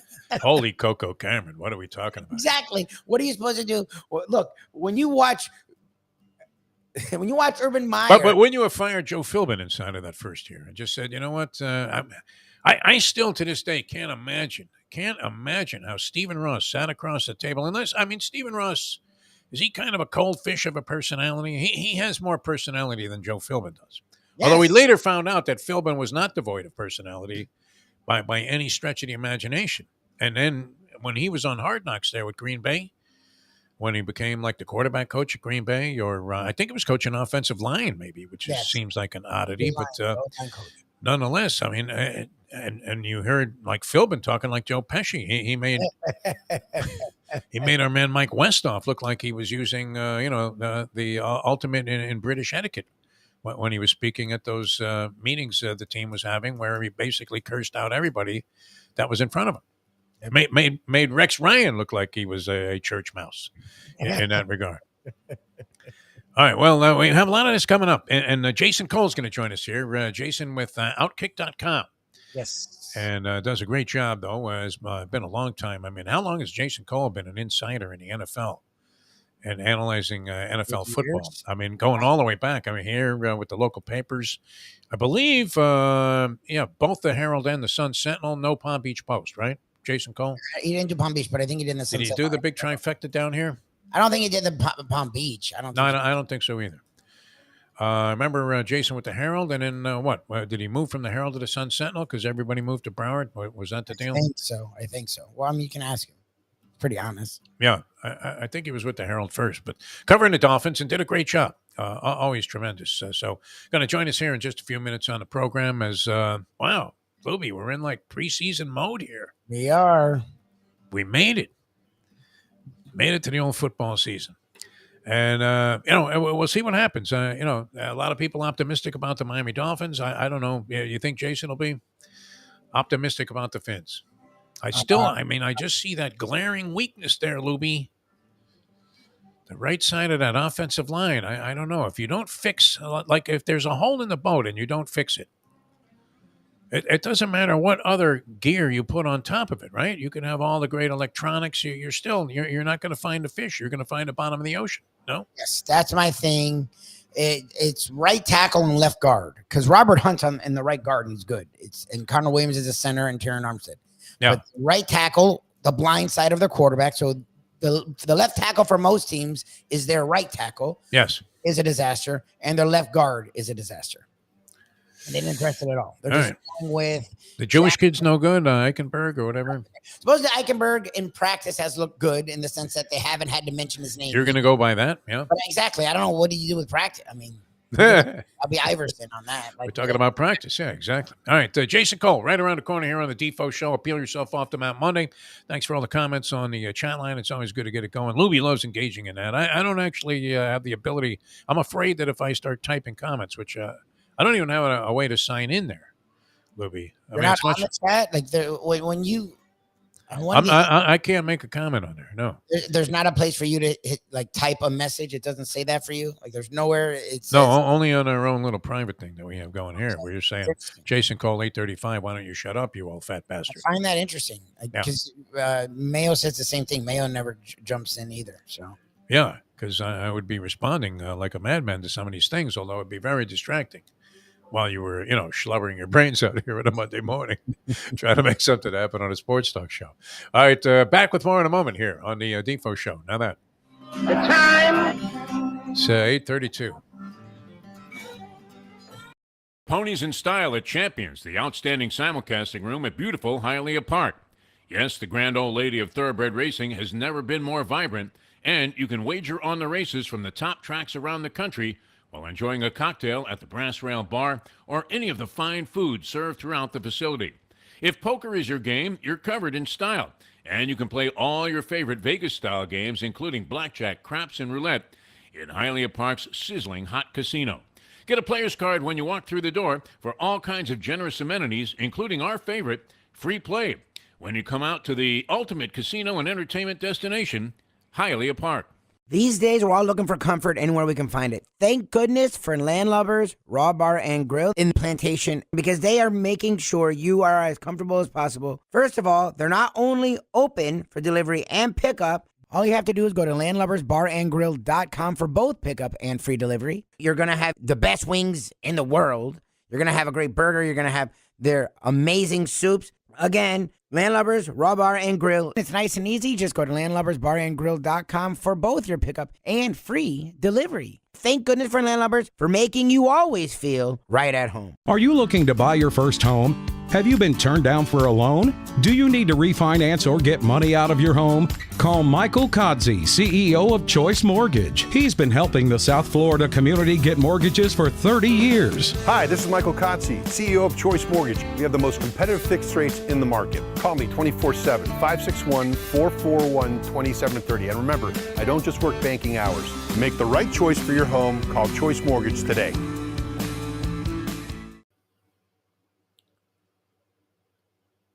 Florida, which is in the state of Florida, has been in the Stone Age forever. I mean, we're still operating by blue laws. I don't even know if you can buy a beer before 12 o'clock on a Sunday. I'm not sure what religious cult is responsible for the legislation that takes place, but essentially Florida is structured this way. We're here in South Florida, which is very hip and up with modern times. And once you get, what'd you say, north of Palm Beach, Mike Lubitz, West Palm Beach, Florida, for those unfamiliar with the geography of the state, if you get like 30 miles out of town here, forget about it. It's hillbilly city. You're hearing banjo music and somebody's telling you to squat down like a pig when you pull up to the Waffle House. It's just the way it is. The modern day odd couple, Defo and Lubie, are on now. It is, of course, the Defo Show. Welcome back to the show, the Defo Show. Trying to connect here with Jason Cole, and as soon as we make that connection, we will bring Jason Cole to you. Outkick.com is a new platform. I guess he's been there for a while. A couple of years. As we said, I mean, nobody has taken more advantage of the .com era than Jason Cole, who always seems to land in a good spot and take advantage. He is the Neil O'Donnell of free agency, as we've been saying. Although probably more competent at what he does. Neil O'Donnell wasn't horrible, but wasn't in the caliber of a Jason Cole when it comes to being at the very top of his profession. Been reporting on the NFL for a long, long time. And I'm wondering, I don't know, I guess, would he be inclined to go to the Hall of Fame ceremonies, especially? I would imagine he has a pretty close attachment to one Zach Thomas. And is that Jason that you just set up there, Mike Lubie? No, I don't have him. He's not answering. Oh, okay. All right. No problem. We'll hopefully bring him to you. But yeah, you would think that maybe with the relationship that he probably had with Zach, when Zach, you couldn't not love Zach Thomas if you were covering the Miami Dolphins. He was a reporter's dream, and one of the best guys on the team, and at the same time, couldn't have been any more gracious or made himself more available. Always had something positive to say. Seemed like he knew you, and was just a good guy to cover. Going into the Hall of Fame. So that would be what? The ceremonies for the NFL Hall of Fame would be this upcoming Sunday? Is that how it works? I was going to ask. I guess it's at the game is like the opener of the weekend, maybe, and then like would have to be, because who would stick around for the game? Yeah, honestly.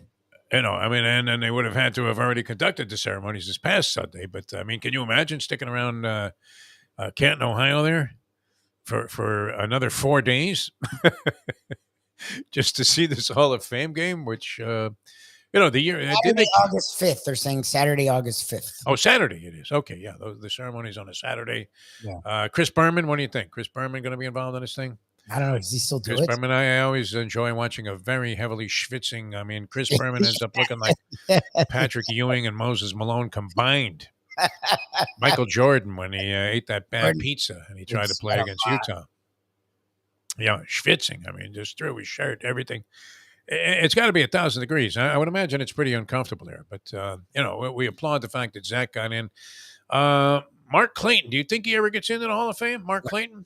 He's a finalist this year, but is it a finalist, or is this just such a preliminary stage that, there are like 20 or 30 names on there? He's not a finalist. He's in like one of the early. He's not where like Zach was the last few years, where he was really close. And you thought, no. It's like the writer thing, and I think it's early. I don't see Mac. Look, maybe it was Mayo. I'm trying to remember who it was, but they were right. Like, it might have been. Oh, the press didn't really care for him. Yeah. Well, it's not. It's not only that, but the Mark Duper and Mark Clayton were sort of combined as one. This is true. True. Also, they were thought it was the same together. Like, I don't know if anyone considered them separately. I think Clayton was a more all-around receiver, and Duper was the 9 route dude. But people took them as the Marx brothers, and neither was so great. It wasn't like John Taylor and Jerry Rice, where Rice was clearly the dude, but John Taylor was also good. Like, they seem to go hand in hand, and you're not going to put both of them in the Hall of Fame, so I don't think Clayton's going to get Clayton wasn't, the same stature as a Jerry Rice by any stretch of the imagination. It's above to the point where he would be a Hall of Famer over a Mark Duper. I like guys that can do a variety of different things and aren't just, always coming through with the spectacular play, but come through with plays that are really difficult. O.J. McDuffie had that. McDuffie, yeah. Yes. Yes, 100%. Where, you need a guy to go over the middle and catch a ball in traffic between three guys, and this is going to sustain a drive. And, you have a lot of guys that wouldn't come near the ball in that situation. And then Marino would rifle a dart in there like a howitzer. And it goes through like 6 hands and finally gets to Clayton, and Clayton would snare that ball and make the catch. Duper didn't have that kind of, tough catchability like that. I mean, maybe he did. I don't want to sell him short. But you always thought of Duper as, running some kind of fly pattern or getting open somewhere underneath and then juking a move and making a long run out of it. But Clayton would do that dirty work, right? It's the old Steely Dan thing. I don't want to do Yep. no more. Why am I blanking on the name of the Pittsburgh Steeler receiver who made that one spectacular catch? Lynn Swann. That got him into the Hall of Fame. Yeah, it was Super Bowl. His Super Bowl success. Yeah. He was good they played in a ton of Super Bowls, and he was good in the Super Bowls. Lynn Swann is the Hillary emails, is to Hall of Fame arguments as the Hillary's emails are to the Republican Party, where every time somebody brings up a receiver that might be worthy of being in the Hall of Fame, they say, well, if Lynn Swann's in there. Yes, they do. He's that guy. Yes, they do. Lynn Swann was an excellent receiver, capable of acrobatic circus-type catches, no question, including the one that he was famous for. But I don't know. Was he consistently somebody that you said, wow, Hall of Fame stature? Probably. I don't know. That team was not. Remember, they were still in an old school era with Franco Harris. I think they had Rocky Bly. Like, they had like 2 or 3 backs. Look, it was like Warfield. Warfield was clearly a Hall of Famer, but when you have Zonka, Kick, Morris, Shula, who liked to run it a lot, it didn't matter how good you were as a receiver. Like, I feel like, look, Bradshaw was a great quarterback who is forgotten in history. Swan and what was it, Stallworth were great receivers. But again, when you had Franco Harris and you had Rocky Blyer and they had a third dude, and you had Noel, who was an old school guy, I'm sure they ran it a lot.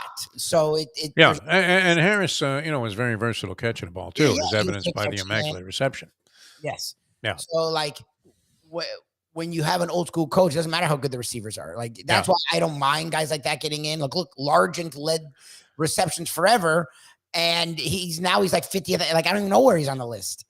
Like, because Steve Largent? Yeah, Largent. Remember, he had like he's not in the Hall of Fame, Steve Largent? I think he is. But I'm talking about, like, he held a receiving record that was supposedly this great record. Yeah. I don't even know if he's in the top 20. Like, oh, yeah. No, he was excellent. People would forget about him. And that's the thing. And that's good. I mean, you talk about old school. You do have an old soul inside of you, Lubie, when it comes to being a sports fan, to bring up Steve Largent. Well, because that's the thing is that shows you, like, he was the only dude on his team. It was a sucky team, so he probably got the ball a lot. And it was when the passing game was sort of opened up in the 80s. And even his stats are bullshit now. Like, he would be some fucking third receiver. Look at what his stats were. It's just so, like, I don't blame a guy like Swan for whatever stats he had. I'm not upset that anybody, I mean, is it really all that fraudulent that people get into the Hall of Fame? I mean, you have a couple of guys in baseball that you would say were highly questionable, but as compared to others that have been excluded, like a Don Mattingly. But nonetheless, I mean, if Lynn Swann's in the Hall of Fame, that's fine with me. Greasy would be one of the guys that I would argue about. That's what's funny. Greasy, no one questions if you look at his stats. Yes. Era. Now, he was a significant quarterback of his time. There's no doubt. But what the fuck did he really do? Bob Greasy, the cerebral quarterback. And this is not personal, because I'm okay with Bob Greasy. I don't care that he thinks I'm a weirdo. I don't know that he has, much of a different opinion about most people that were in the media. Probably loves Tony Segreto. Hank was a big buddy. Hank Goldberg. And Greasy, they used to hang out. I would find it difficult. I don't know. Maybe he's different, in a private social situation. Social setting, yes. But it wasn't like he was effervescent, when you ran into him at like a Dolphin function where, you're going, wow, look at Greasy, man. He's really cutting it up over there with those chicks. That wasn't happening. So, it was, one of those things. I'll never forget. He's standing there staring at Paulie Man, me, and Dave Gurgly at Shula's, getting ready to do the golf tournament. And the Larry Little golf tournament that Hialeah is always behind. We're doing a show out there, and Greasy's just staring with like a look on his face. And then I'm thinking, okay, good. Maybe he'll sit down and do a little, conversation with us. That would be big for the show. Get Bob Greasy on. And he just looks at me. And when I finally took the headset off because I was in a break, being in broadcasting, I guess he was at least aware not to just shout this out while we were on the show. Yeah, exactly. And he said, "What are you doing here?" Hey, Bob, how are you, man? Hey, good to see you, man. All those things that we did, all those functions I emceed, obviously they had been forgotten. But no, he was always okay with me, Greasy, I guess. But, strange cat. Hall of Fame material, though? What did he do? I mean, he was the quarterback of a team that won a lot. So yeah, that's what it is. I mean, but people would argue my man Joe Willie, which I'm very passionate about. That Joe Willie is instrumental in so many things that happened for football that became. I mean, would the game be the same? I mean, if they had continued, how long could they have continued to battle? I mean, the way the Live Tour got gobbled up by the PGA, or vice versa, I guess it was. Right, the PGA, which appeared to have all the strength, all of the leverage, they had all of the players. A lot of players stuck with them, more so than defected. Yeah. You would think that they had the Live Tour by the balls. Yes. No, Live Tour on a threshold and the edge of distinction. Greg Norman is despised universally by virtually everybody, and every golfer that went to the Live Tour is all of a sudden falling apart at the seams, even though they're filthy fucking rich. Yes. But which they would have been anyway, right? I mean, that comes back to the age-old question: how much money do you need, Lubie? Exactly. If you're already making $50 million a year, do you need the Saudis $100 million? Apparently, your man Mbappe. Is there new respect for Messi and Mbappe? Saying to the Saudis, Mbappe said no too. Okay, because they were offering him like $1 billion a year. I believe he told them to stick it where the sun don't shine, man. Which certainly isn't in the desert. Hey, babe. Unbelievable. Well, because that's the thing. These guys are going to make so much money. Hundreds. How much do you need, right? What the fuck's the difference? Like, as long as you do see that money, $200 million a year, see, $150 million, it seems pretty good. Like, I understand all that. I mean, look, $150 million would certainly make me feel a lot more comfortable than my present situation. Well, that's what I'm saying. Like, he's going to make that in Europe. So, like, why would he have to go? So he's not making $1 billion. Okay. Like, what the fuck is who would understand? Rich people tend to want to get richer. Yes. And I get it. You see the darkness and who knows what's going to happen, this and that. Come on. I mean, you're making hundreds of millions. You're fine. I don't think anybody that's had even a modicum of success on the PGA Tour is starving. Would you think? No. Or ever really needs to concern themselves. You don't see a lot of PGA golfers going bust like a Mike Tyson, who has bounced back nicely, you would have to say, because supposedly he's making like $60,000 a day selling weed or whatever. Oh, that's funny. Mike Tyson, yeah. Big in the weed market. But without Joe Willie, I don't know. If the AFL continues to battle the NFL, how much longer could they have lasted? That's the thing is Joe Namath gets a lot of credit for that, and he didn't make the guarantee. And he wasn't a quarterback that was dumping off, little. I mean, he had his share of dump passes in that Super Bowl to Matt Snell and Emerson Boozer. But I mean, he was firing a rock in just swirling. I mean, hideous, windy, typhoon-like conditions that existed at Shea Stadium. I mean, at the time, it was a ridiculous upset. That Colts team was fucking loaded. Now, the Jets team actually had a lot of talent, too, as you well know. But at the time, the Colts team was a freaking machine. I mean, United States. They were 17.5-point favorites in a Super Bowl game. So it was a huge thing to say it, mean it, and then do it. And I get it. And it was a linchpin to the eventual merger. But it feels like if you were getting talent like Namath, you're getting talent like Maynard, you're getting talent like that in the AFL, at some point, I mean, the Chiefs had a lot of time. Like, at some point, it was going to merge. Like, he gets credit for it, and he deserves the credit. And with that, on his play alone, though, I still think he merited being a Hall of Famer. He made it exciting. Yeah, people point to his 50% completion percentage and say that's hardly Hall of Fame stature. But a guy today is going to look like he's light years ahead of Namath in that category because of all of this dink passing that goes on. Yes, people who watched him have a different, because again, remember, and you didn't have Fred the Hammer Williamson hanging all over your receivers. He had George Atkinson and some of these other guys that were just absolutely animals. He had horrendous knees, which hampered him. for the majority of his career. It was a different era, which again, all the quarterbacks had outside of a Bradshaw and Unitas had very different stats than most of his stats. Don't compare overwhelmingly favorably with other quarterbacks. Although I don't know if he exceeded. I would imagine his stats, are completion percentage is probably the one that people always point to. But again, and interceptions. He threw a lot of picks. But that's a lot of you're picks. Looking at now. Now, if you have less than 60%, you suck, and even 60%, you want to be in the NFL. Yeah. 62 to 68. 50 used to be somewhat of a measuring stick. That's the thing. Like they're talking about at a different time when you didn't throw it a lot, when you were allowed to tackle receivers, when coaches didn't have the playbooks they have now, when the talent was very different. Like it was just a very different game. So that's why he's in the Hall of Fame. And I hate the revisionist history bullshit when people do that because I think it's dumb. Like, well, and engineered, at the time, the biggest upset in NFL history. There was also, you named off all of these great players and people that followed the AFL were aware that, there's a lot of talent there. I mean, Maynard and Sauer were a talented pair of receivers, Boozer and Snell, excellent running backs. They had guys on the offensive line and, players on defense that were of legendary status also. But, the perception was that the NFL was much like we're talking about Messi in the MLS. I mean, is it Hall of Fame worthy to dominate a mediocre lot?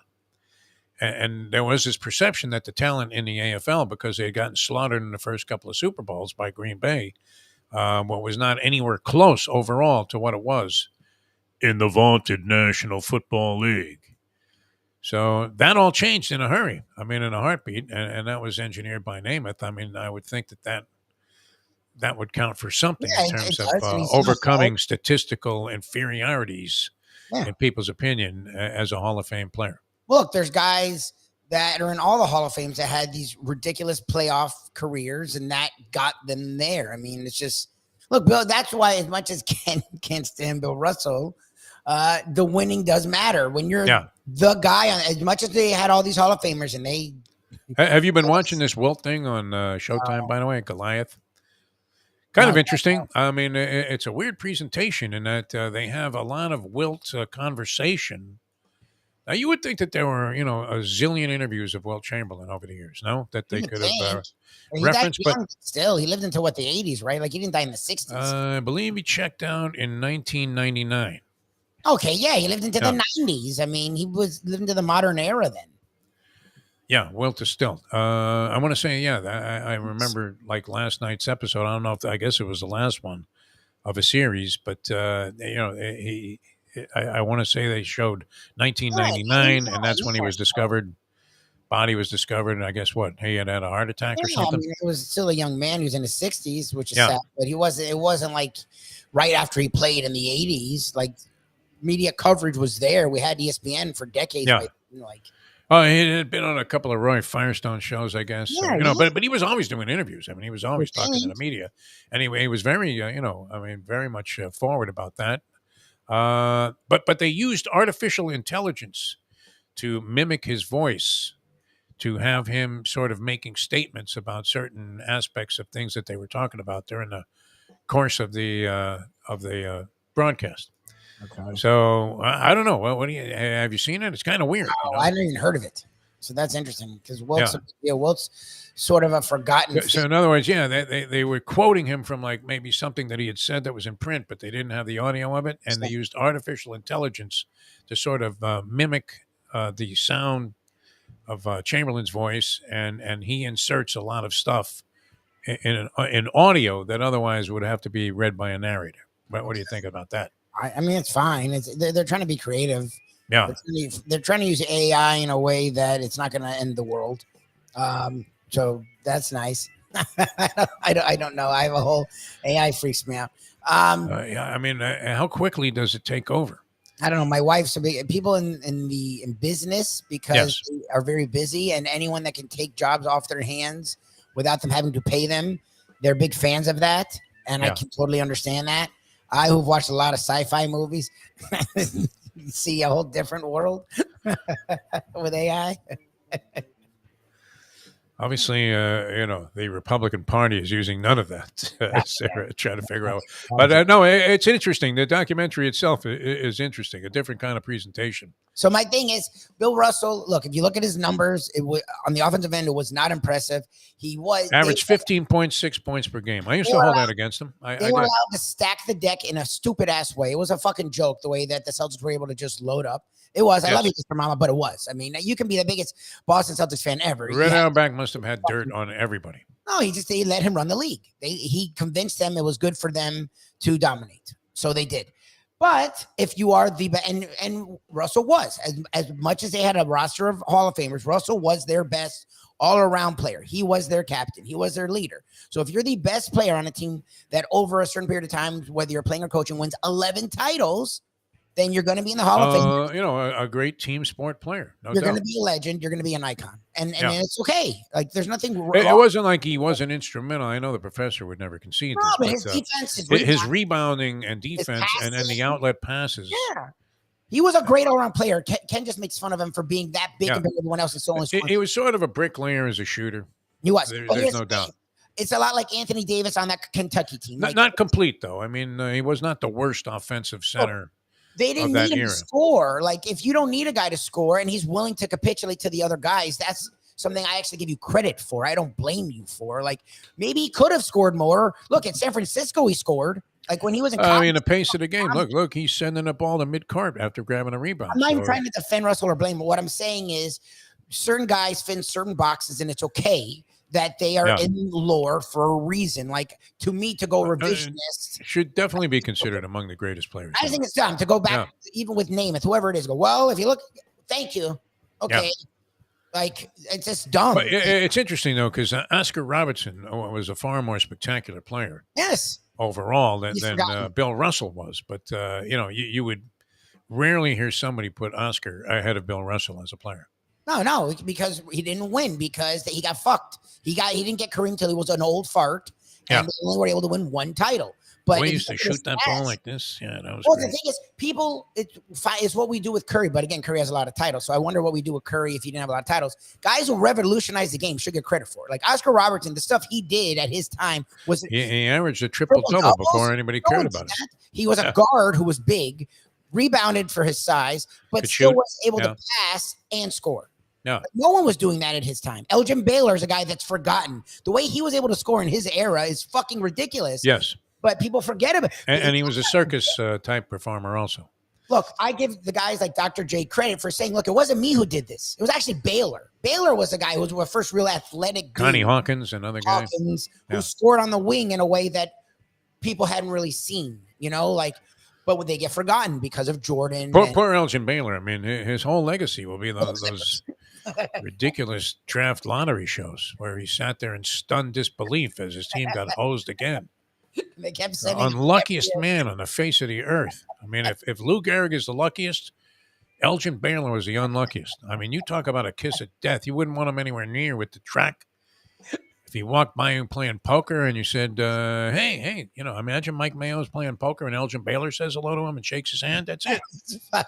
Fold him and get the fuck out of there. It's like Wheelchair John for you. I loved Wheelchair John as a person, but man, just don't make contact with me at the track. That's it. Just rip him up, man. Forte comes right down for a legitimate foul there. How do they let that guy, get away with it? Unbelievable. Thank God for that, man. It made my weekend. All right, that's it. We never connected with Jason Cole. We'll try and get him on the show sometime during the week here. I did. I just got him now. Okay. We'll reschedule him maybe for tomorrow, actually. All right, see what he can do. Also, Sarney White. Look, first of all, we gave you Big Ten FSU conversation, Sarney. So hopefully that. He wants to talk about this French chick that won the golf tournament. Yeah, I don't know anything Boutier. about any of it. She ran away and hid in her own country there, the Avion. It's like the 5th championship. I think the LPGA Tour has like more 5th majors than any of the sports that feature that kind of a championship. Look, I give Ledecky credit. She was great 2 Olympics ago. This last Olympics, she wasn't as great. She's got to be in her 40s. I mean, Diana Nyad broke in when she did. She was like 15. No, when she did that Olympics where she fucking kicked ass, she was like 15 or 16. So she's actually she's now getting into her 20s, I guess. Okay. I barely watch the Olympics anymore, so I definitely don't give a shit about whatever trials or prep Swimming is going. Which, by the way, is there any chance that any international soccer event that's controlled by FIFA could be fixed? Getting back to our thing that you have running there is the opening statement on the show here from the best of last week or whatever that was. But there was a setup for Messi. You don't think Sepp Blatter had some control over that, even though he's no longer the official president of the FIFA International Soccer Organization or whatever it is? I don't know. Unbelievable. Should run the Olympic Committee. I don't know. How crooked are the Olympics? I mean, at this point, how could you possibly? You talk about a crooked election here. That Trump should be the International Olympic Committee. Oh yeah, you fit right in. President, no? He get away with all the shit. He would be perfect for that. Yeah, job. Get away with all that. There you go. I'm I hope trying. he runs for that. We had that conversation. We did talk about it a little bit, but neither of us really know what the fuck we're talking about. So I'm trying to get John. If we're going to talk Big Ten, the one guy we know that is yeah, and John Yu. So I reached John out. U. Bacon, man. He would be the guy. And get him on to explain what the fuck. Like, is it really imminent? What is he? Big Ten. I like it. FSU. Are they now? Is a possibility? And he also is big with college football, so maybe he'll be able to help us explain what the fuck's All right. Well, we'll try and get into some relevant conversations during the rest of the week here. We nice. didn't really accomplish much today, but our thanks to Brett Tesser for joining us on the program. That was probably the only relevant thing we had, no? Pretty much. It's unbelievable. So Cole's on tomorrow. Cole's going to come on with us tomorrow morning at 8:30. Beautiful. All right. So we have that to look forward to as well. All right. Mike Mayo's Lunchbox, 12 o'clock today, and from the home base. And where's this joint in Wilton Manors we're going to on Wednesday? Well, Manors, I don't know. There's a specific part of I don't know. No, it's in Wilton Manors, yeah. I don't know. Why do I have no concept of Wilton Manors, even though it's not that far from me. Isn't it like you know where we should go eat? At the Wilton Manors Bowling Alley, man. They have a nice sports bar. Really good, yeah. Some decent food. Upscale. Isn't it just like Las Olas, but north? Like that's all I know from Wilton Manors. It could be. Yeah. Go downtown and then go all the way around. Yeah, I think you hook a right on Federal Highway there by the Egg and U or whatever that place is. Sure. Been there forever. I've never been in there. Have you? The Egg and U? Oh, that's a great name. Yeah. All right. We'll see you 12 o'clock today. Mike Mayo's Lunchbox. Thanks, everybody, for tuning in. Appreciate all the participation on the chat, Latin. And a lot of fun being with you today. For Mike Lubie Lubitz, we're peeling ourselves off the mat later on again at 12 o'clock with the Mayo Man. I'm Jeff DeForest. Thanks for tuning in. We'll see you next time as we leave. You know that. The time. Did we get to all the Sarney stuff there? I mean, a lot of obscure shit. It was great. It's 9:02. Let's go to eat a damn snack. Look what they done to my soul.